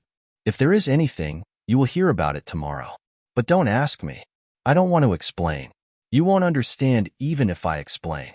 This is a secret, and the Song family doesn't want you to know. In a word, she had reached an unspeakable deal with the Song family. Xiao Fei and Mu Zhenming, they looked at each other and felt that Xiao Jin was seriously ill. How could she have a secret with the Song family? Xiao Jin was a 20-year-old girl. When they wanted to continue asking, Xiao Jin waved her hand. Don't ask. I'm tired. I'm going to rest. Xiao Fei and Mu Zhenming, seeing Xiao Jin go up, Xiao Fei lay in Mu Zhenming's arms and said worriedly, the child has grown up. I can't control him anymore. She doesn't even tell me what's on her mind now. Sob, sob, sob, sob. Mu Zhenming was silent for a moment before he said, perhaps it's the rebellious stage. Moreover, it wasn't that Xiao Jin was out of his mind recently. In short, it wasn't easy to speculate with normal thinking. Xiao Fei looked up in surprise with tears in her eyes. Will there still be a rebellious period at the age of 20? Mu Zhenming, there are people in their 60s, let alone 20. My dad is also very rebellious now. Xiao Fei. Xiao Jin returned to her room and slept until the sun was up. Xiao Jin woke up on time for breakfast even though he slept late last night. The news about the Song family had already spread. After all, so many members of the Song family had gone over last night. It was impossible to hide it even if he wanted to. The fact that Song Yanqing came back to life after the doctor announced that he had died shocked a considerable number of people. Some people didn't believe it and thought it was just a mistake by the doctor. In addition, in the history of medicine, there had been cases of people coming back to life after being dead for dozens of minutes. It might just be a fake death. Maybe it was because of Song Jin. The news that Xiao Jin went to the hospital last night didn't spread. When Xiao Jin came down for breakfast with a yawn, Mu Zhenming looked at him several times with deep eyes. Not only did the Song family not pursue the matter, but Song Jin also called early in the morning to thank him. Although he didn't make it clear what she was thanking him for, he didn't tell Xiao Fei about it. He only said that the Song family wouldn't make trouble for Xiao Jin. Only then did Xiao Fei feel relieved. He had been in the business world for so many years. He could tell that something was wrong with some things. Since Song Jin called in person, it proved that Xiao Jin was not what he thought. That was enough. Chapter 55. Musilian was a natural sleeper. As long as he did not have classes, he would not wake up early in the morning. Musichu, on the other hand, took the initiative to speak at the dining table. Dad, I heard that Brother Yanqing was hospitalized last night. Mu Zhenming glanced at his phone naturally and acknowledged softly. I heard that it is serious.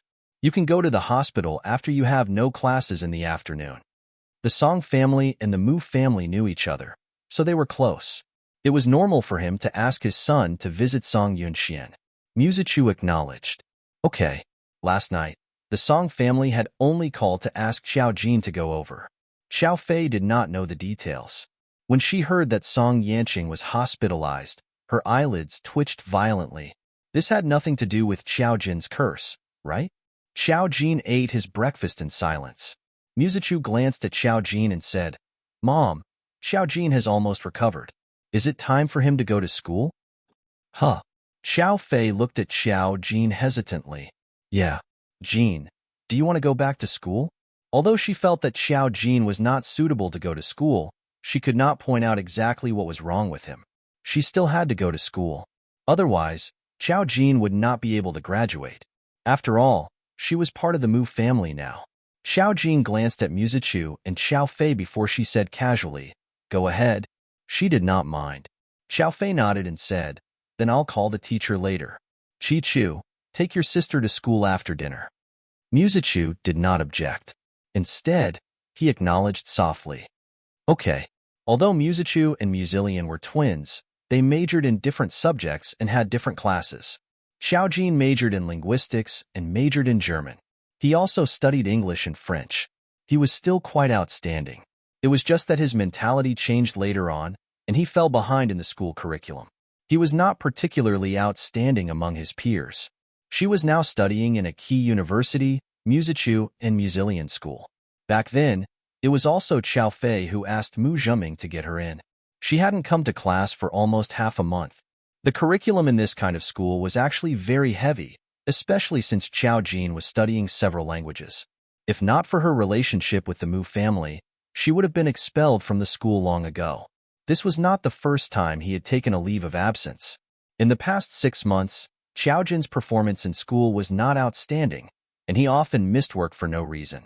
The Mu family's chauffeur sent them to school. On the way, Qiao Jin did not say a word to Musichu. It was mainly because Musichu was a man of few words. When they arrived at school, Musichu took the initiative to say, "After returning to school, you have to find the class director to report your leave of absence." She had taken such a long leave of absence. When she returned to school, not only did Qiao Fei call her, she also had to report it herself. Qiao Jin nodded. "Thank you for the reminder, Musichu." They got off the car at the school gate. Their majors were very different, and Qiao Jin still had to walk some distance. However, when she appeared together with Musichu, they attracted the attention of many nearby students. In school, there were always some people who were influential. Clearly, Musichu was such a person. They had inherited Mu Zhiming's superior appearance. They were tall and handsome. The Mu family was a rich family, and they were also very outstanding since elementary school. Naturally, they were people on the list of influential people in school. The people around them were at least in the same circle. Even if they weren't, someone would investigate. Not many people in school knew about the relationship between Qiao Jin and him. Chapter 56. Now that Qiao Jin and Musichu suddenly appeared together, the students who saw them were naturally curious. Especially when Qiao Jin and Musichu got off from the Mu family's car. Everyone looked at them curiously, and some even secretly took photos. It was obvious that soon, the photos of Qiao Jin and Musichu together would appear on the school forum. Musichu didn't care about the gazes of the people around him. Once he got off the car, he naturally separated from Qiao Jin. At this moment, someone called out to Musichu, "Chichu." The voice was sweet and didn't sound coquettish. Turning around, it was a girl wearing a limited edition black knitted dress. Her long hair hung down to her waist like seaweed. It was obvious that her hair had been carefully cared for. It was black, soft, and beautiful. Coupled with her exquisite face, she was really a representative of a goddess. Musichu also looked over. He and Qiao Jin were in 2 different directions. Logically speaking, this had nothing to do with Qiao Jin. However, when Qiao Jin saw this girl, she suddenly revealed an interesting smile and stopped on the spot to look at them. Musichu was looking at this girl with his back facing Qiao Jin, so he didn't notice. When Musichu saw her, his expression didn't change. He raised his eyes and said lazily, "What's the matter?" He couldn't ignore the daughter of the Mu family's business partner. However, he didn't particularly want to. Musichu still knew etiquette. "Let's go together." The girl walked over with an exquisite high-end bag. She looked like a lady from a wealthy family and smiled sweetly. "Are you free this afternoon? We have a party." Before she could finish, Musichu said lightly, "No, I have to go to the hospital to visit Brother Yanqing in the afternoon." The smile on the girl's face faded. She knew about the Song Yanqing, but she wasn't qualified to visit Song Yanqing. Hearing this, she could only pretend to be surprised. "Brother Yanqing is sick? You can go and take a look then." But in reality, she had never met Song Yanqing. She had only heard of him a few times from her father. It was said that he was a sickly person. After she finished speaking, she stretched out her hand as if she wanted to hold onto Musichu. "Let's go to class together." Musichu turned around silently and avoided her contact, so she grabbed nothing. His smile froze for a moment. She had always been the goddess sought after by thousands of people in school. Who didn't worship her? If Musichu didn't give her face, she wouldn't be able to say anything. After all, the other party was also known as the Ice Mountain Prince in school. She originally wanted to follow Musichu, but who knew that a lazy voice suddenly called out from behind her, "Chichu?" Her voice was clear and melodious, like the ringing of a bell, pleasing to the ear. Musichu turned around and saw Qiao Jin still standing there. He frowned. Why haven't you gone over yet? Can't find your school building? That's not it. Xiao Jin was all smiles, looking like a carefree existence. Anyone who looked at her would feel a sense of joy. She suddenly pointed at the girl beside Musichu. Chi-Chu, study hard. Don't interact with her too much. It's not good for you. Her tone was a little serious, as if she was an elder who had high hopes. The girl's face immediately turned green. What did she mean by not interacting with her too much? It was not good for Musichu? Musichu was also a little surprised. His light brown eyes lit up. Don't talk nonsense. This is Uncle Feng's daughter, Feiha. Xiaojin said, Of course I know who she is. After saying this, she turned around and left. Chapter 57. Feng Fei was annoyed. She stamped her feet and said angrily, Chi-Chu, what does she mean? Musichu looked at her and said casually, She just came out of the hospital. The doctor said that there was something wrong with her brain. Don't take it to heart. Feng Fei's face turned greener. It was hard for her to pursue the matter. After all, Musichu had made it so clear. However, it was obvious that she knew Xiao Jin. Musichu and Musilian had met Xiao Jin outside the school before. At that time, Feng Fei was present and knew their relationship. But she was not familiar with Xiao Jin. She didn't even say a word. Today, Xiao Jin's words were indeed targeted. Musichu didn't quite understand. Of course, Xiao Jin knew the girl just now. She wondered why Tan Shuejiao approached her because of Musichu and Musilian, but there was no such big karma between them. It turned out that she was waiting for her here. Xiao Jin actually didn't know Feng Fei, but in her memory, this girl was the campus belle. Like Musichu and others, she was currently studying in the 3rd year. She was Xiao Jin's senior. The Feng family's status in the capital was comparable to that of the Song family. Although Feng Fei was not valued by the Feng family, she was still a member of the Feng family and had a high status in the school. She also had a good relationship with Musichu and others. The first time Xiao Jin saw Feng Fei, she saw the dead air on her, and the karma that made her feel familiar. Obviously, it was obvious who ordered Tan Shuejiao to come here. If Feng Fei had nothing to do with this matter, Xiao Jin would not see her own karma on her. However, Feng Fei and Tan Shuejiao shouldn't be in contact with each other. One was a girl who hung out in bars outside, and the other was a rich young lady who was the center of attention in school. It was really difficult to connect these two people. However, it was not difficult for Xiao Jin to find out what kind of relationship they had. She first went to her school building and found the sales assistant. She was a member of the Mu family. Because of this, the homeroom teacher couldn't say much. He just advised Xiao Jin earnestly, When you transferred here, I inquired about your grades in your original school. Your grades are obviously not bad. It's not difficult for you to study hard and prepare for the postgraduate entrance examination. You have to work hard. The homeroom teacher had good intentions. Seeing that she had taken more than 10 days of leave, he naturally couldn't help but say this.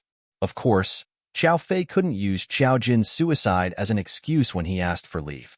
He used other excuses. Xiao Jin smiled faintly. Thank you for your reminder, teacher. I will work hard in the future. Regardless of anything else, at least his attitude was good. The teacher sighed, nodded, and let Xiao Jin go. Xiao Jin downloaded her class schedule from the school's information network. Her class schedule was very full. She hadn't come to school for more than 10 days and had missed a lot of classes. Now she had to make up for them slowly. Xiao Jin didn't live on campus. She only needed to attend classes, so the school didn't care so much. She went to her class first. Because the courses were all electives, many students were not familiar with each other. Not many people paid special attention to her absence. However, she was at least a famous beautiful girl in linguistics, and there were many people chasing her. In addition, someone had just posted a photo of her and Musichu getting out of the car together on the school forum. As soon as she walked into the class, it caused a small sensation. When everyone saw Xiao Jin coming in, they all whispered. The most mentioned word was Musichu. Chapter 58. Many people thought that Xiao Jin was Musichu's girlfriend. However, Musichu had never had a girlfriend. On the other hand, Musilian was more of a playboy and had never stopped having girlfriends in school. The twins looked the same, but there was a big difference between them, so it was easier to recognize them. Xiaojin casually found a seat near the back and sat down. She had good eyesight, so it didn't matter if she sat in the last row. The classroom was very big, so it wasn't full. Xiaojin had just sat down when someone came over and sat beside her. It was an average-looking boy. He was dressed well, but he was a little short and wasn't much taller than Xiaojin. He stared at Xiaojin and even squeezed closer to Xiaojin. Xiaojin immediately blocked them with a book and said calmly, "What are you doing?" The seat was so big and empty, but he still wanted to squeeze closer to Xiaojin. "Xiaojin," the boy gritted his teeth and looked a little embarrassed. "Why didn't you reply to my message? Didn't you agree to be my girlfriend? Why did you come with Musichu this morning? You're a fickle woman." Xiaojin, there were indeed many lunatics in the 21st century. She slowly remembered who this person was. About half a month ago, he had confessed to Xiaojin in school. This person was very thick-skinned and pestered Xiaojin. At that time, he even stopped Xiaojin and refused to let her go. After she rejected him, he still didn't agree. Xiaojin was a little scared at that time. There was a news story about a college student who was rejected and stabbed to death. Xiaojin could only say, "Let me think about it. Let me think about it, okay?" Anyone with a discerning eye could tell that it was a tactful rejection, but he took it seriously. He added Xiaojin's WeChat and said that he would wait for news. He even sent a video to Xiaojin in the middle of the night. Xiaojin, of course, refused. She was even afraid that she would be pestered again the next day when she came to school, but Tan Xuejia relieved her of her worries. Then there was the current Xiaojin. This person did not get a response for a long time. Xiaojin had not come to school for more than 10 days, so he could not do anything for the time being. Xiaojin did not reply to his WeChat messages either. He minded his own business and sent Xiaojin good morning and good night every day. If Xiaojin did not come, perhaps he would have slowly given up on this idea, but now that Xiaojin had appeared, his hope was reignited. Not refusing meant that he agreed. In his heart, this was the program. He thought that Xiaojin was his girlfriend, but this morning on the forum, Musichu and Xiaojin came together, so he was angry. In addition, he and Xiaojin happened to choose the same elective class, so he naturally came over. At this time, the surrounding people were watching. The teacher had not arrived yet, so the eyes of the college students were full of gossip. Xiaojin looked at him slowly. "I just thought about it. My memory tells me that I did not agree to be your girlfriend. You don't have the right to ask who I come to school with, and I don't know you." The words were said slowly, but it was very clear. The surrounding people burst into laughter. They were not blind. With Xiaojin's looks, how could this guy be compatible with Xiaojin? Once she said it clearly, everyone understood what was going on. The guy heard the laughter around him and was obviously anxious. "You didn't reject me. Didn't you add me on WeChat?" Xiaojin said slowly, "I was stopped by you at that time. I rejected you, but you still didn't leave. I was afraid, so I said I would think about it. You also forced me to add you on WeChat. I chose not to call the police and say that you harassed me. So, what else do you want to say?"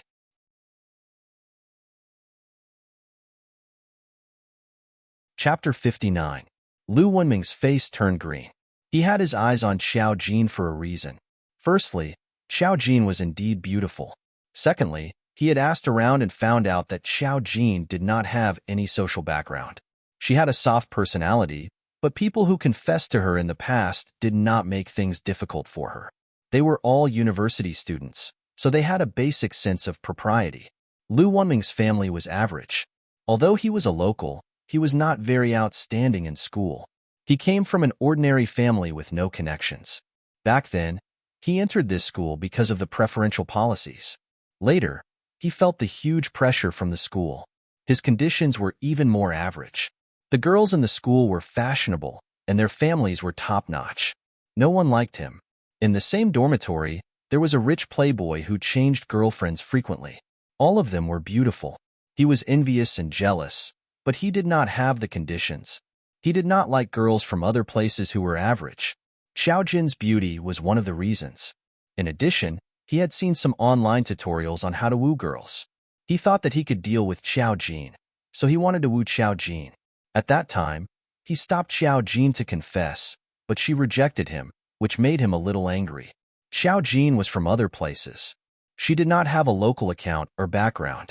Her conditions were average. He had never seen her wear any branded clothes.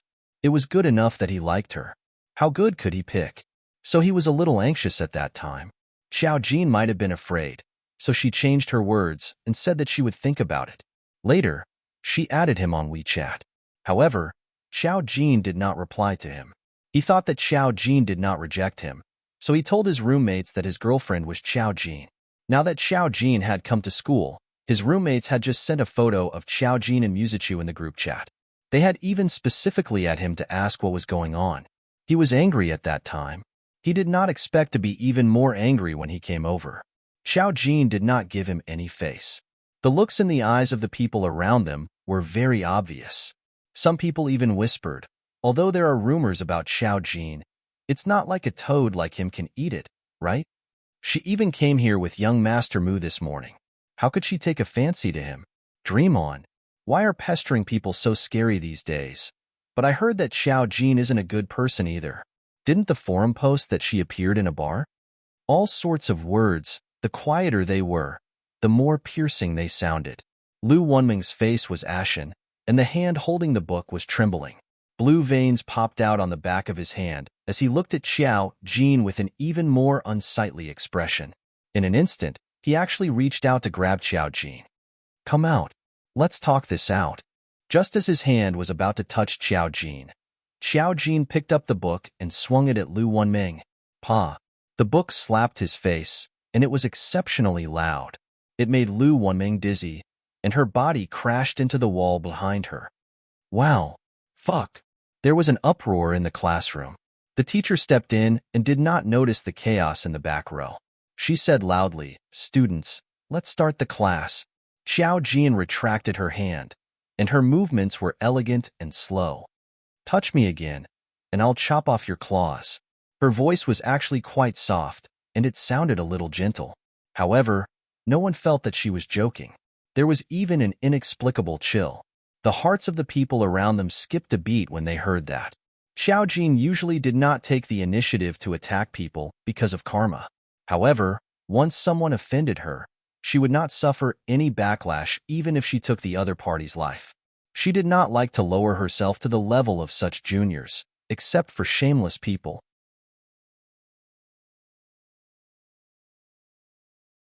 Chapter 60. Lu Wunming was stunned. When he came to his senses, he looked at Xiao Jin. His eyes were red, and he was especially angry as he let out a roar. It was very loud and alarmed everyone in the classroom.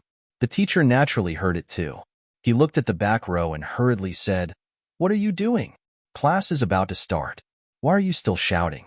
Hurry up and leave if you don't want to go to class." The teachers of key schools still had some prestige. Some teachers had more powerful backgrounds than the students, so they were naturally not afraid of offending the students. Unless it was some students that they could not afford to offend. Lu Wunming had lost all his face at this moment. In addition, class had already started, so he did not dare to say anything. He obediently returned to his seat. This time, he was very far away from Xiao Jin, because if he did not attend class, his credits would be deducted. It could be seen how he bullied the weak and feared the strong.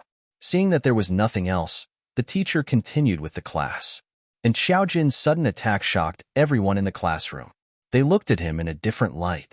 Some of them knew that she had always been a yes man.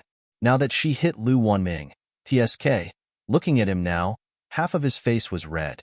It was more than a sorry state. He was too ruthless. He did not show any mercy. Of course, if they were the ones being pestered by such a shameless person, they would probably be even more ruthless. Lu Wunming did not dare to tell the teacher that there were surveillance cameras in the classroom. He was the one who attacked first, so there was no way to reason with him. Xiao Jin sat in his seat and listened to the class attentively. There was no change in his expression. As a person from the old era, it was more difficult for her to learn such modern knowledge. However, with the original Xiao Jin's memories, it was fine. Moreover, it happened to be language. Language was the ability that they could master the fastest. It would not take long for her to understand it completely. As for basic mathematics and such, it would be a bit of a pain in the ass. After a period, she only understood half of it. She would go back and consolidate it. When the bell rang, Lu Wuming jumped out faster than anyone else. He had been humiliated by Xiao Jin just now. Now that everyone was looking at him with mocking eyes, Lu Wuming naturally could not stay any longer. However, it did not mean that he was willing to tolerate it. Just now, Xiao Jin took advantage of him not paying attention. When Xiao Jin was alone, she would be in trouble. She was a girl. Even if she had suffered a loss, she wouldn't dare to say it out loud, right? When Xiao Jin saw Lu Wunming quickly run out, a gray aura suddenly rose from her body. He couldn't help but slightly narrow his eyes. Then, the corners of his mouth rippled with a smile, and he lightly made a tisk sound. She liked to act recklessly like this. After this class, no one had time to gossip because they had to rush to the next class. If they wanted to gossip, they would only gossip on the school forum. Now that she and Musachu had appeared in school together, many people had probably seen it. Along the way to the next classroom, there were people staring at Xiao Jin. Xiao Jin was not a famous person. Not many people knew about her, but there were quite a number of people who knew about her. Because of this, along with the gossip about her and Tan Shuijia, as well as the fact that Xiao Jin had indeed appeared in bars and other places, a malicious post about Xiao Jin soon appeared on the forum. Forgive me for being blunt. Isn't a certain famous person's taste too bad this time? Anonymous OP. This morning, there was a big sensation in school. The Ice Prince actually appeared in a car with a girl, which is rare. This is the first time other than Goddess Foam. At first, the OP thought that it was a family member, but after checking TSK, I didn't expect it to be a girl with outstanding achievements.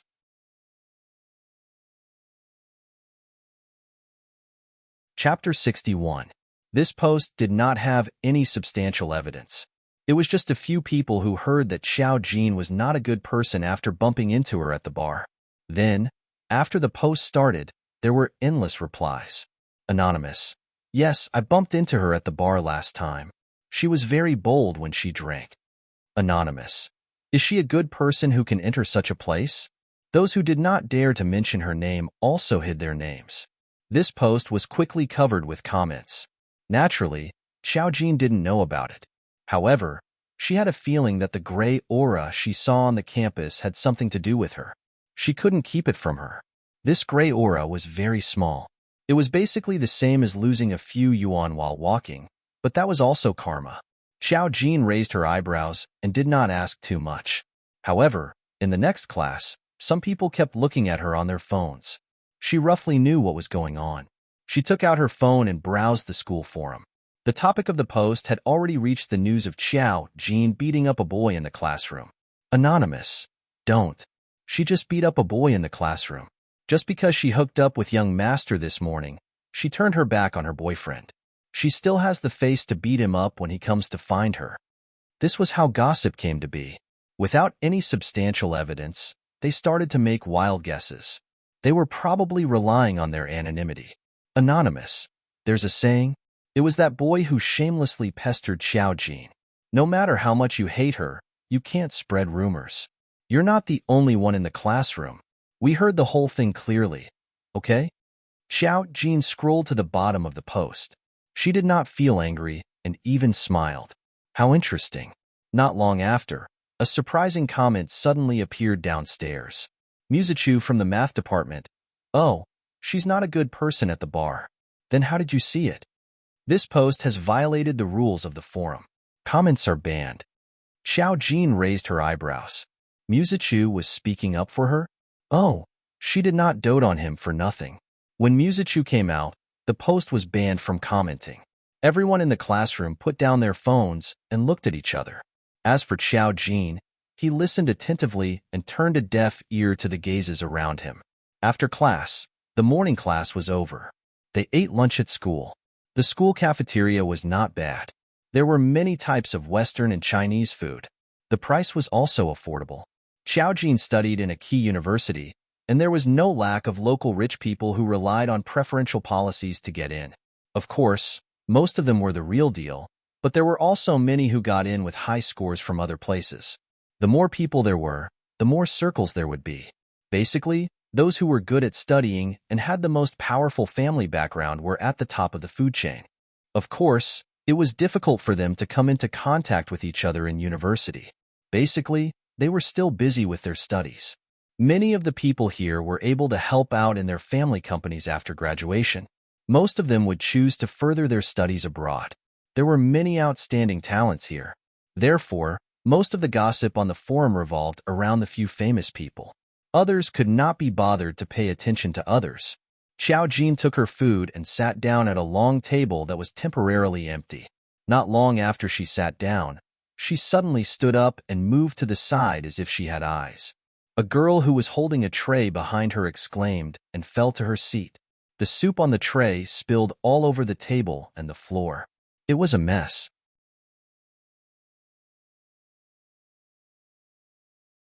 Chapter 62.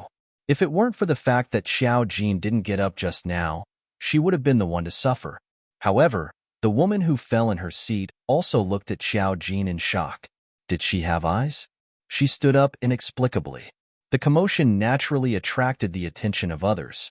Xiao Jin looked at the unfamiliar girl, bent his waist slightly, and said with a smile, "Don't play such tricks in university. Be careful of retribution." The girl's face suddenly turned ugly. Obviously, she did it on purpose.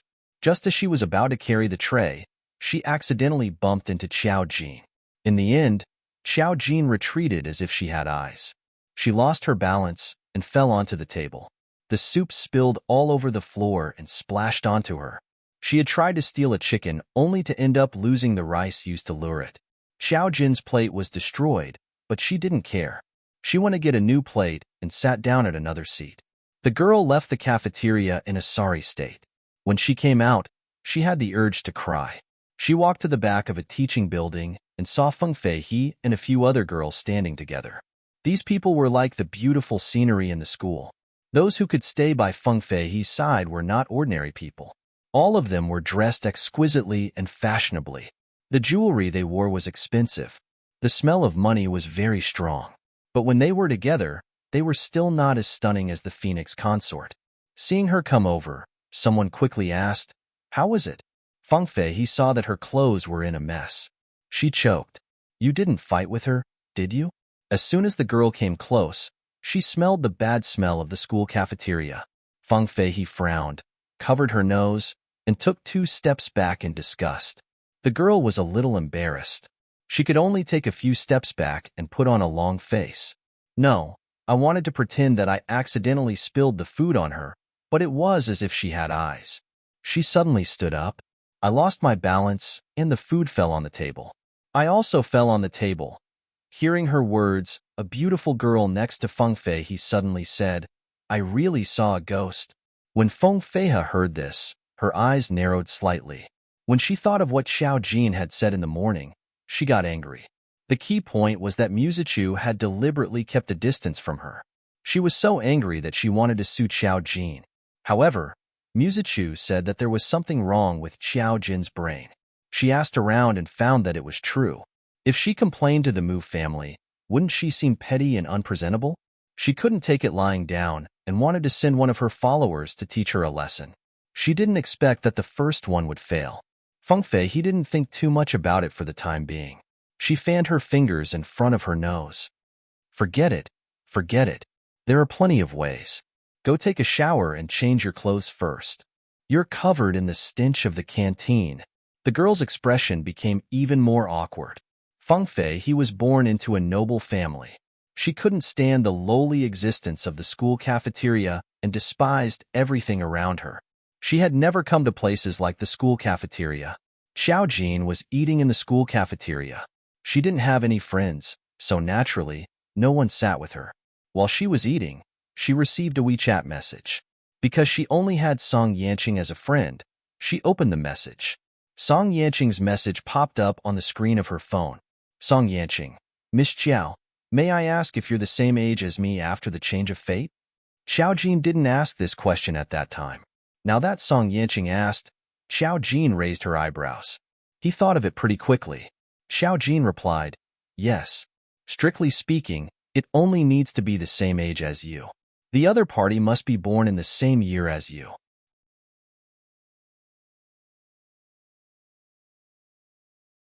Chapter 63. When Song Yanqing saw Xiao Jin's reply, he felt more confident.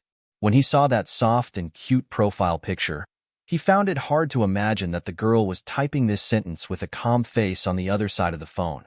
He suddenly found it funny. A simple thank you was too utilitarian. After all, Xiao Jin hadn't received any benefits from the Song family so far.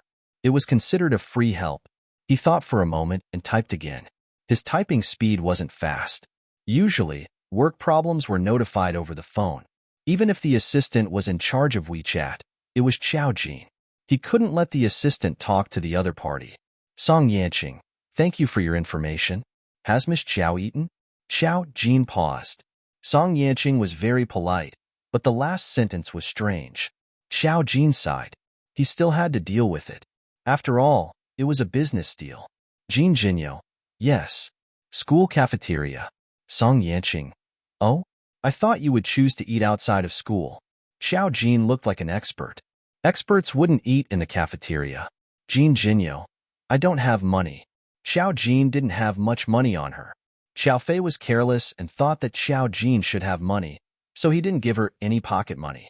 Besides, she ate at home. Xiao Jin earned all the death aura of others. She didn't have much money on her. Of course, she would choose the cafeteria. She couldn't be bothered to tell Xiao Fei that she didn't have money. She felt that it wasn't appropriate to ask Fei Fei for money. She couldn't bring herself to do it. Song Yanqing, this was the first time he was choked by someone. Xiao Jin was the daughter of the Mu family. Logically speaking, there was no problem with money. Mu Zhiming was so harsh on his adopted daughter? Song Yanqing thought for a moment and slowly tapped the screen again. Song Yanqing, Miss Xiao has helped me a lot. I don't think it's appropriate for me to not ask for a reward. Can you tell me your card number? It's Jin Jinyo. You've already paid. Don't give me any more money. It won't do me any good if you take more. It was Jin Jinyo. Mr. Song, I'm going to class now. Talk to you next time.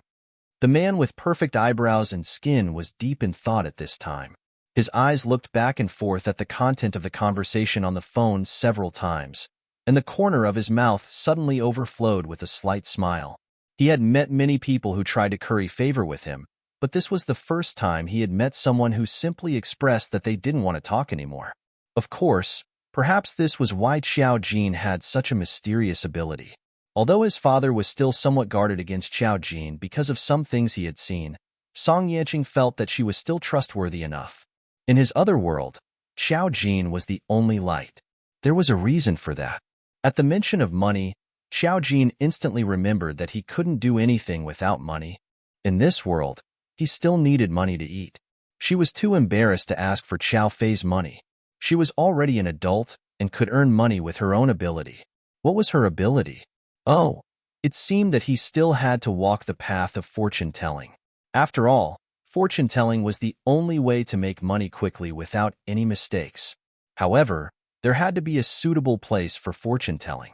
In Xiao Jin's memory, the word online shop appeared.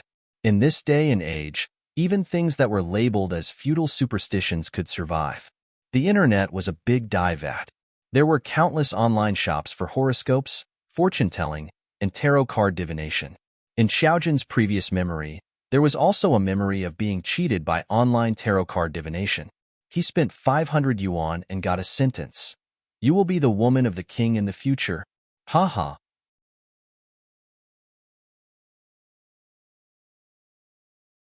Chapter 64. Xiao Jin could come up with thousands of such swindler lines in an instant, and every line could be plausible enough to make people feel that it made sense. It was much more realistic than this kind of swindler shop. Of course, there were so many kinds of divination evaluations and fortune-telling. There might be someone who was really skilled in it, but it was very rare. For example, Xiao Jin was about to open an online shop. She did as she said. After eating, she sat down at a resting place and checked the process and capital of opening an online shop. The advantage of a regular website was that it allowed such shops to open, but the disadvantage was that such shops could be reported at any time. However, Xiao Jian regained her confidence after seeing that there were a few swindler shops of a decent scale that were still alive. The biggest advantage was that she didn't have to expose her real identity. Registering an online shop was undoubtedly a torturous process for a lazy newbie like her. After scratching her head and scratching her face, she finally registered as a fortune-telling shop on the country's largest online shop platform, Maobao. The name of the shop was. These days, there were even shops that sold farts. What was a fortune-telling shop? The backstage approval was very straightforward. The small shop was empty. It had just been registered, so there was no popularity or reputation. The most important thing was that the registered shop was 50,000 yuan lower than Xiao Jin's. That was a sum of pocket money that Xiao Jin had saved from living frugally since she was young. Xiao Fei's life with her was not easy. To be able to save 50,000 yuan for Xiao Jin, her self-discipline was quite amazing. This 50,000 yuan was now Xiao Jin's final mortgage capital. The small shop had just opened, so there was no popularity. The price could not be set too high. Xiao Jin thought about it and decided to give it a discount. Thus, she set the price. 99 yuan for a single marriage, 99 yuan for a single luck, 299 yuan for a single fortune, 599 yuan for a life, 999 yuan for a simplified full package, and 9,999 yuan for a detailed full package. Moreover, the other families were more messy and didn't have such a detailed division. The other set meals were much more expensive than the other stores. If she restored the original price, her set would be the highest on the internet. However, how many people who could open an online store had the ability to do what she did? She didn't think that Xiao Jin was being modest. The storefront had already been opened, but it needed to be advertised. She only had a WeChat account now. She only had Song Yanqing as her WeChat friend. Sending it was equivalent to not sending it. Xiao Jin temporarily stopped the idea of advertising on WeChat. Anyway, the storefront was already set up. The first customer would arrive in about a week's time. There was no hurry. After all, people would hesitate, let alone an online fortune-telling shop. After busying herself for a while, class was about to start again. She had just taken a step when she clicked her tongue again. There was no class in the afternoon. Sure enough, after waiting quietly for a minute, she received a call from the homeroom teacher. The other party's voice was obviously a little surprised and surprised. Xiao Jin, come to my office now. The police are looking for you.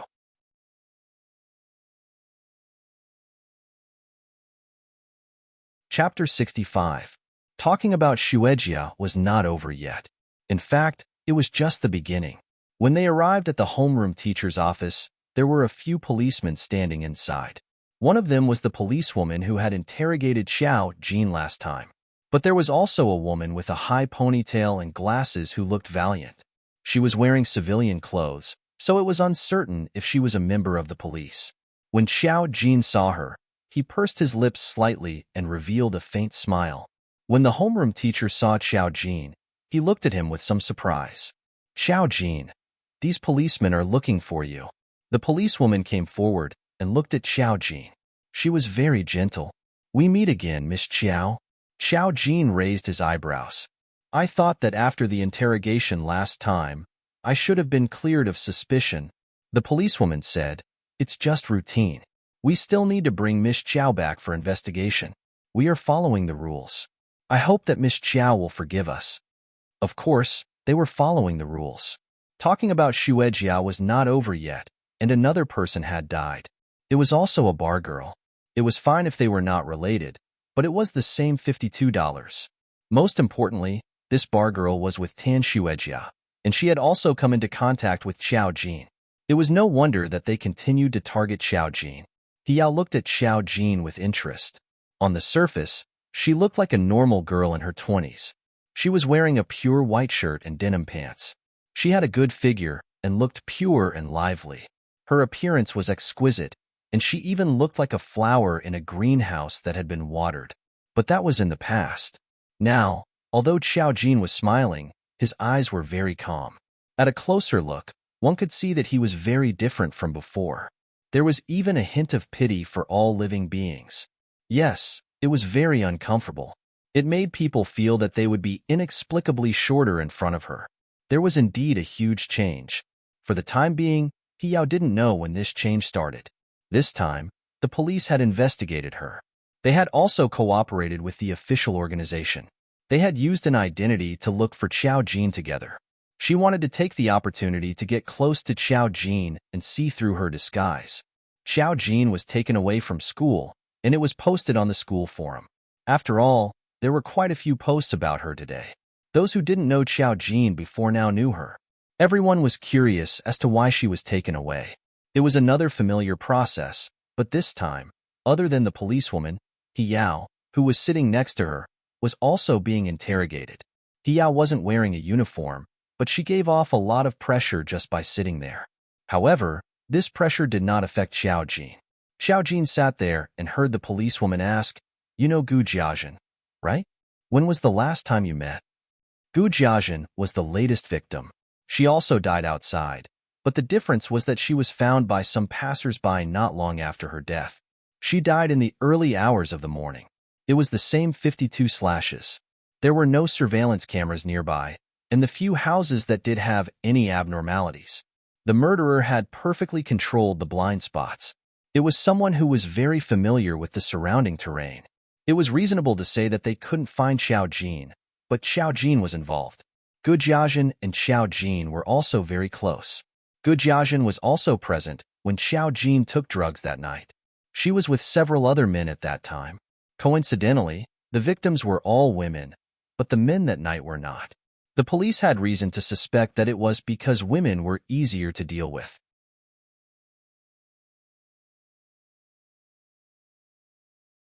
Chapter 66. About half a month ago, Wang Yao replied. Xiao Jin looked confused. I don't remember clearly. I'm not close to Gu Jiajin. Gu Jiajin was with Tan Shuejia, so he wasn't close. The policewoman was still smiling. Don't be nervous. We're just asking a routine question. Then do you know if there's anyone who has a grudge with them? Isn't it normal to have grudges? But how would I know? Xiao Jin said slowly. I definitely have an alibi when she died because I was at home. If you really don't have any clues, why don't you let me read your fortune? I might be able to give you some clues. The policewoman was stunned. Yao raised her eyebrows and spoke for the first time. Are you a fortune teller? She had been sitting on the side like an outsider, but now she finally spoke. Her voice was cold. Xiao Jin nodded. Sort of. I've been planning to do this business recently. The policewoman's expression turned serious. Miss Xiao, this is a matter of life and death. You can't joke about it. I'm not joking. It's as if you brought me here because of this woman's request. Xiao Jin pointed at Yao. Miss He, you have to pay a price for what you want to know. Oh. Yao put her hand on the table and looked at Xiao Jin coldly. What price do I have to pay? Xiao Jin also smiled and leaned closer to her. Don't use your ability on me. You're not good enough. Be careful not to ask for trouble. As soon as she finished speaking, Yao's body slammed backward into the back of the chair. The sound of her body hitting the chair was so hard that one could feel the pain in her bones. The policewoman was shocked. Miss He? Yao's face tightened. This was a very difficult opponent, and she was arrogant. Her ability was very strange. Yao couldn't tell that it was her spiritual thought ability at first. If it was a prediction ability, she shouldn't have been able to attack. But now, her back hit the hard chair in the interrogation room. The pain went deep into her bones, but Yao's expression didn't change at all. Xiao Jin was impressed by his endurance. After a long while, Yao finally spoke again. Isn't Miss Xiao a fortune teller? Can you read my fortune for me? Xiao Jin said, I don't have to do it for you. Why don't I do it for this big sister? Xiao Jin smiled, showing the innocence of a 20-year-old. She looked at the policewoman. Miss, do you want to read my fortune? It might be helpful to your case. How could the policewoman believe this? They didn't even know who Yao was. However, Xiao Jin was indeed difficult to deal with. The policewoman wanted to see what tricks she could play, so she nodded. Okay. There were other people watching from outside the interrogation room. When they saw this scene, they were all somewhat baffled. How could a suspect in an interrogation be divined? Wasn't this a joke? Yao, however, stared closely at Xiao Jin's movements. Xiao Jin held the policewoman's hand and drew a few lines on her hand. She didn't even do anything extra. She withdrew her hand and placed it on the table. Her eyes were calm. The next victim will be in 3 days. If you want to solve this case, you'll need at least a month. Yao's pupils constricted. She didn't feel that Xiao Jin had used her spiritual thought power at all. The policewoman was even more incredulous. You're saying that the next victim will appear in 3 days? Are you kidding me? Could it be that she had planned this all along and was now saying it out loud?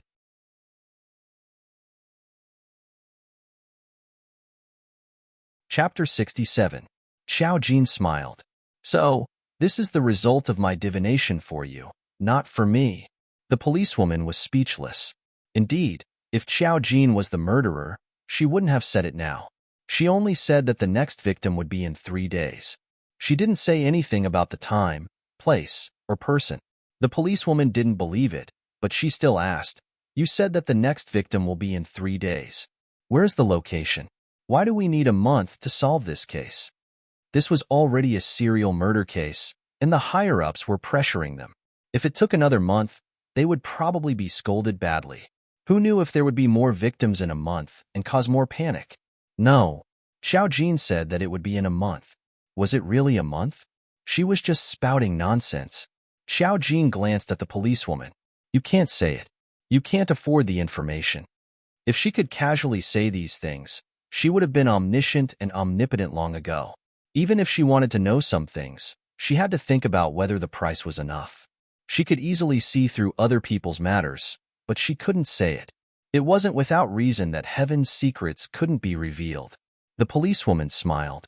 You said that you would read my fortune, but you didn't even tell me anything. You call this fortune-telling? Xiao Jin was very calm. I've already told you that it'll be in 3 days. Also, this isn't fortune-telling. I'm just telling you what you want to know the most. This is already very important. What would it be in 3 days? Would it be a new victim, or would the murderer be exposed? She didn't say clearly. What was this? The team leader's voice came through the earpiece. Forget it. She's just talking nonsense. The hospital said that she suffered a major shock. Don't interrogate her.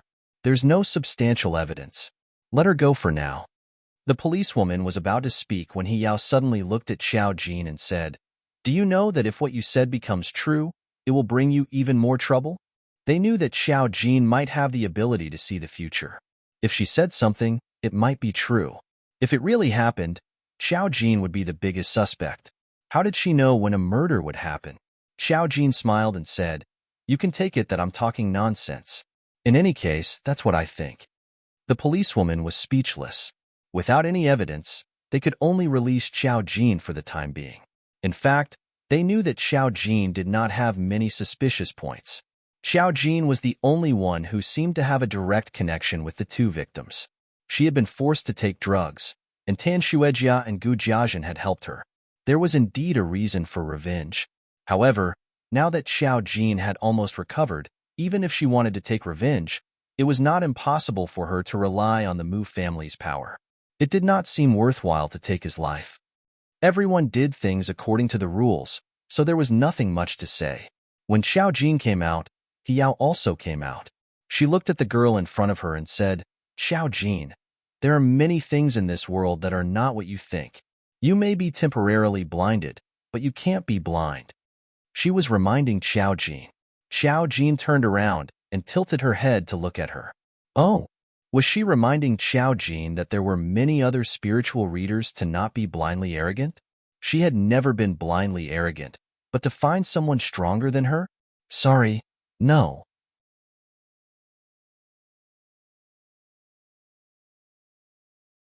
Chapter 68.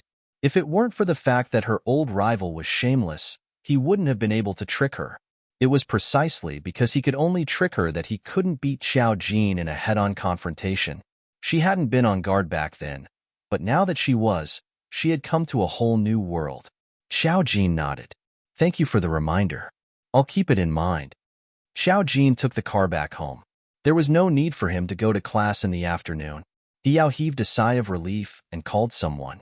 Yes, it's a common problem for newbies. They're easily arrogant when they just awaken their power. I haven't found any signs of demonization yet. We can keep an eye on them. When Xiao Jin was about to get home, he received a call from Xiao Fei.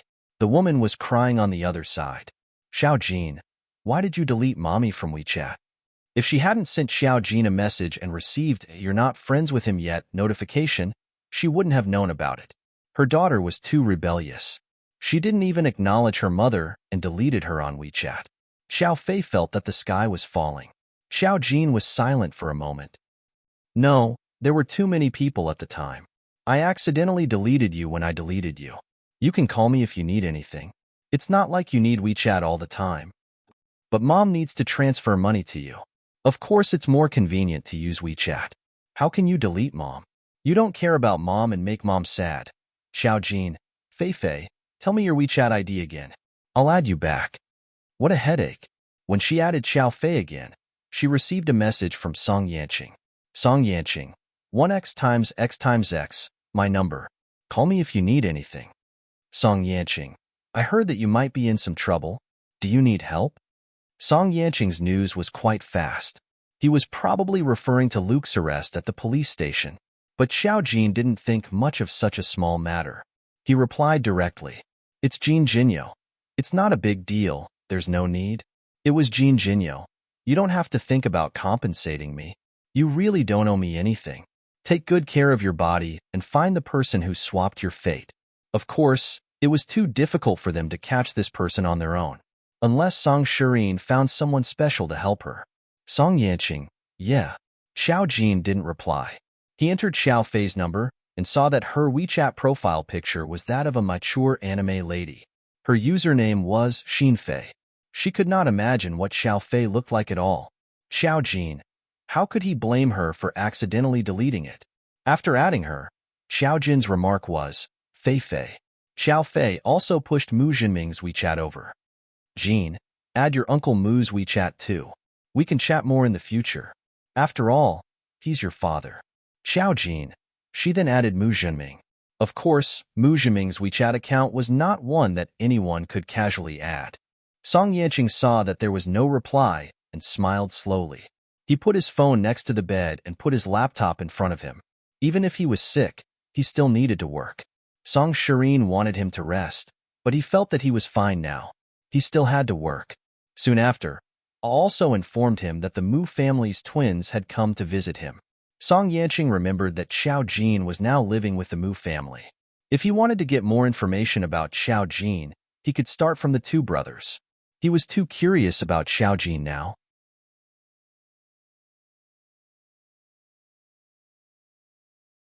Chapter 69.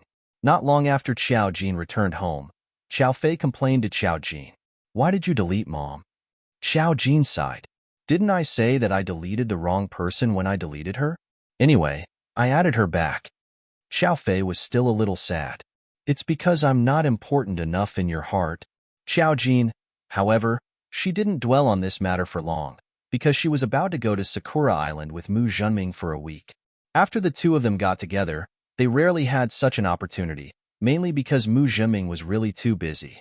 Now that they finally had time to go for a week, there was no reason not to go. She was packing up now, and she asked Xiao Jin, Jin, Mom has a lot of things to buy there. Is there anything you need? Mom will bring them back for you. There's a lot of delicious food in Sakura Island. Xiao Jin waved her hand. I'm fine with anything. Wait, as she spoke, she stretched out her finger and tapped Xiao Fei's forehead. After not sensing any bad omens, she nodded. Go. Have fun. I'll be home. Xiao Fei. She didn't know, and she didn't dare to ask what she meant. Xiao Jin returned to her room. She counted on her fingers and found that the collection of death aura was still average. However, it was enough for now. She still wanted to know where her sworn enemy was at the moment. Whether she was dead or not, there had to be a sign. She stood where she was and set up an array with her blood as the array point. The lights in the room suddenly dimmed, and the pattern on the ground emitted a faint red light. However, it was only a momentary change. Soon, everything returned to normal. Her array didn't react at all. Xiao Jin clicked her tongue and erased the array. Her nemesis had probably guessed that she was not completely dead.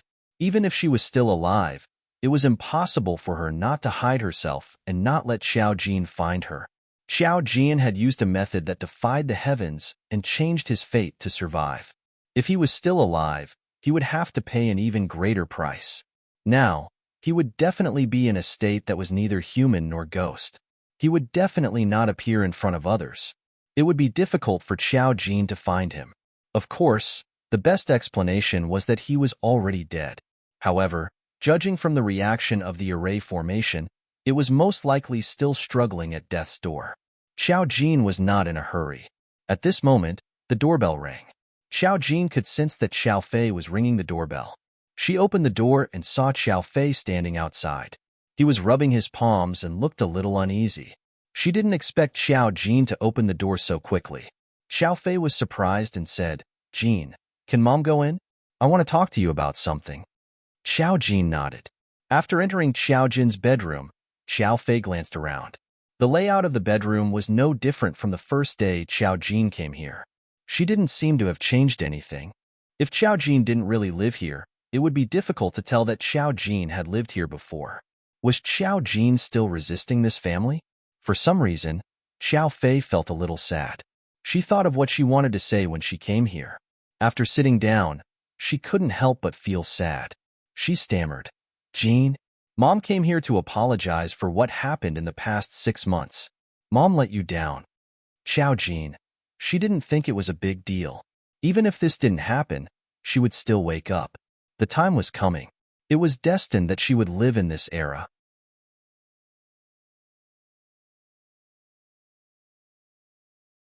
Chapter 70. Therefore, she said lightly, "I didn't take it to heart. It's not a big deal. Fei Fei, you don't have to think too much. But I know what kind of hard life you've been through. It's my fault for neglecting you." She had also consulted a psychiatrist about this issue recently. The psychiatrist told her that Xiao Jin had been like a flower in a greenhouse under her care for the past 20 years.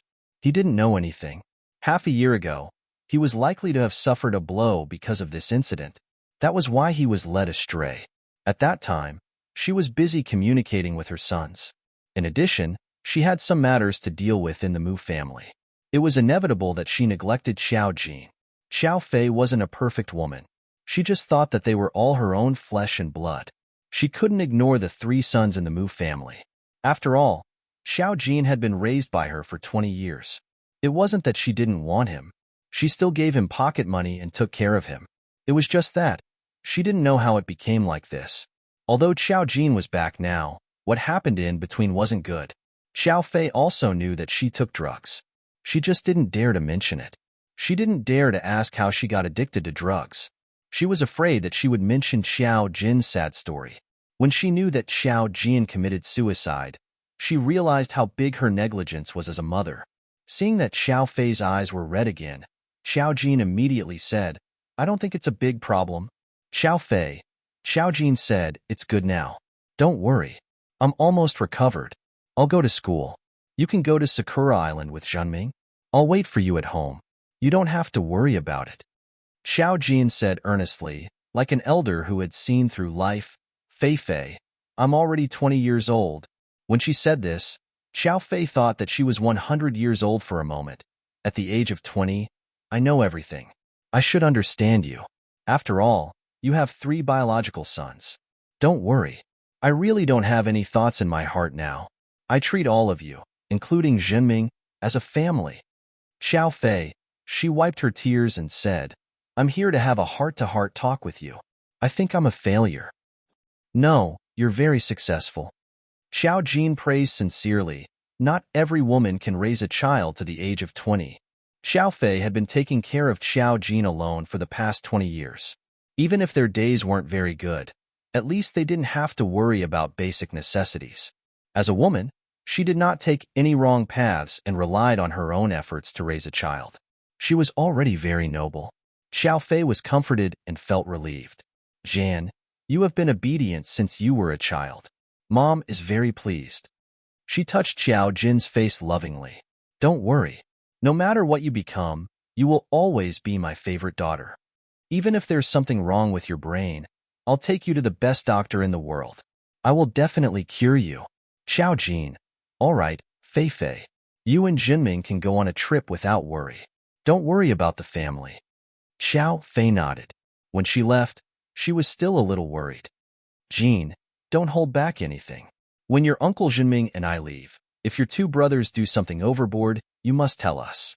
The two children didn't like Xiao Jin very much. Xiao Fei was a little afraid that they would bully Xiao Jin. Xiao Jin, they won't. They are all good people. You're tuning in to the Romance Rendezvous YouTube channel. We're so grateful for your support, and don't forget to subscribe to join us on this incredible journey through captivating stories. Your generosity through donations truly makes a world of difference, as it's the primary source of revenue that allows me to expand and enhance this channel for you. Thank you from the bottom of my heart for being a part of this adventure.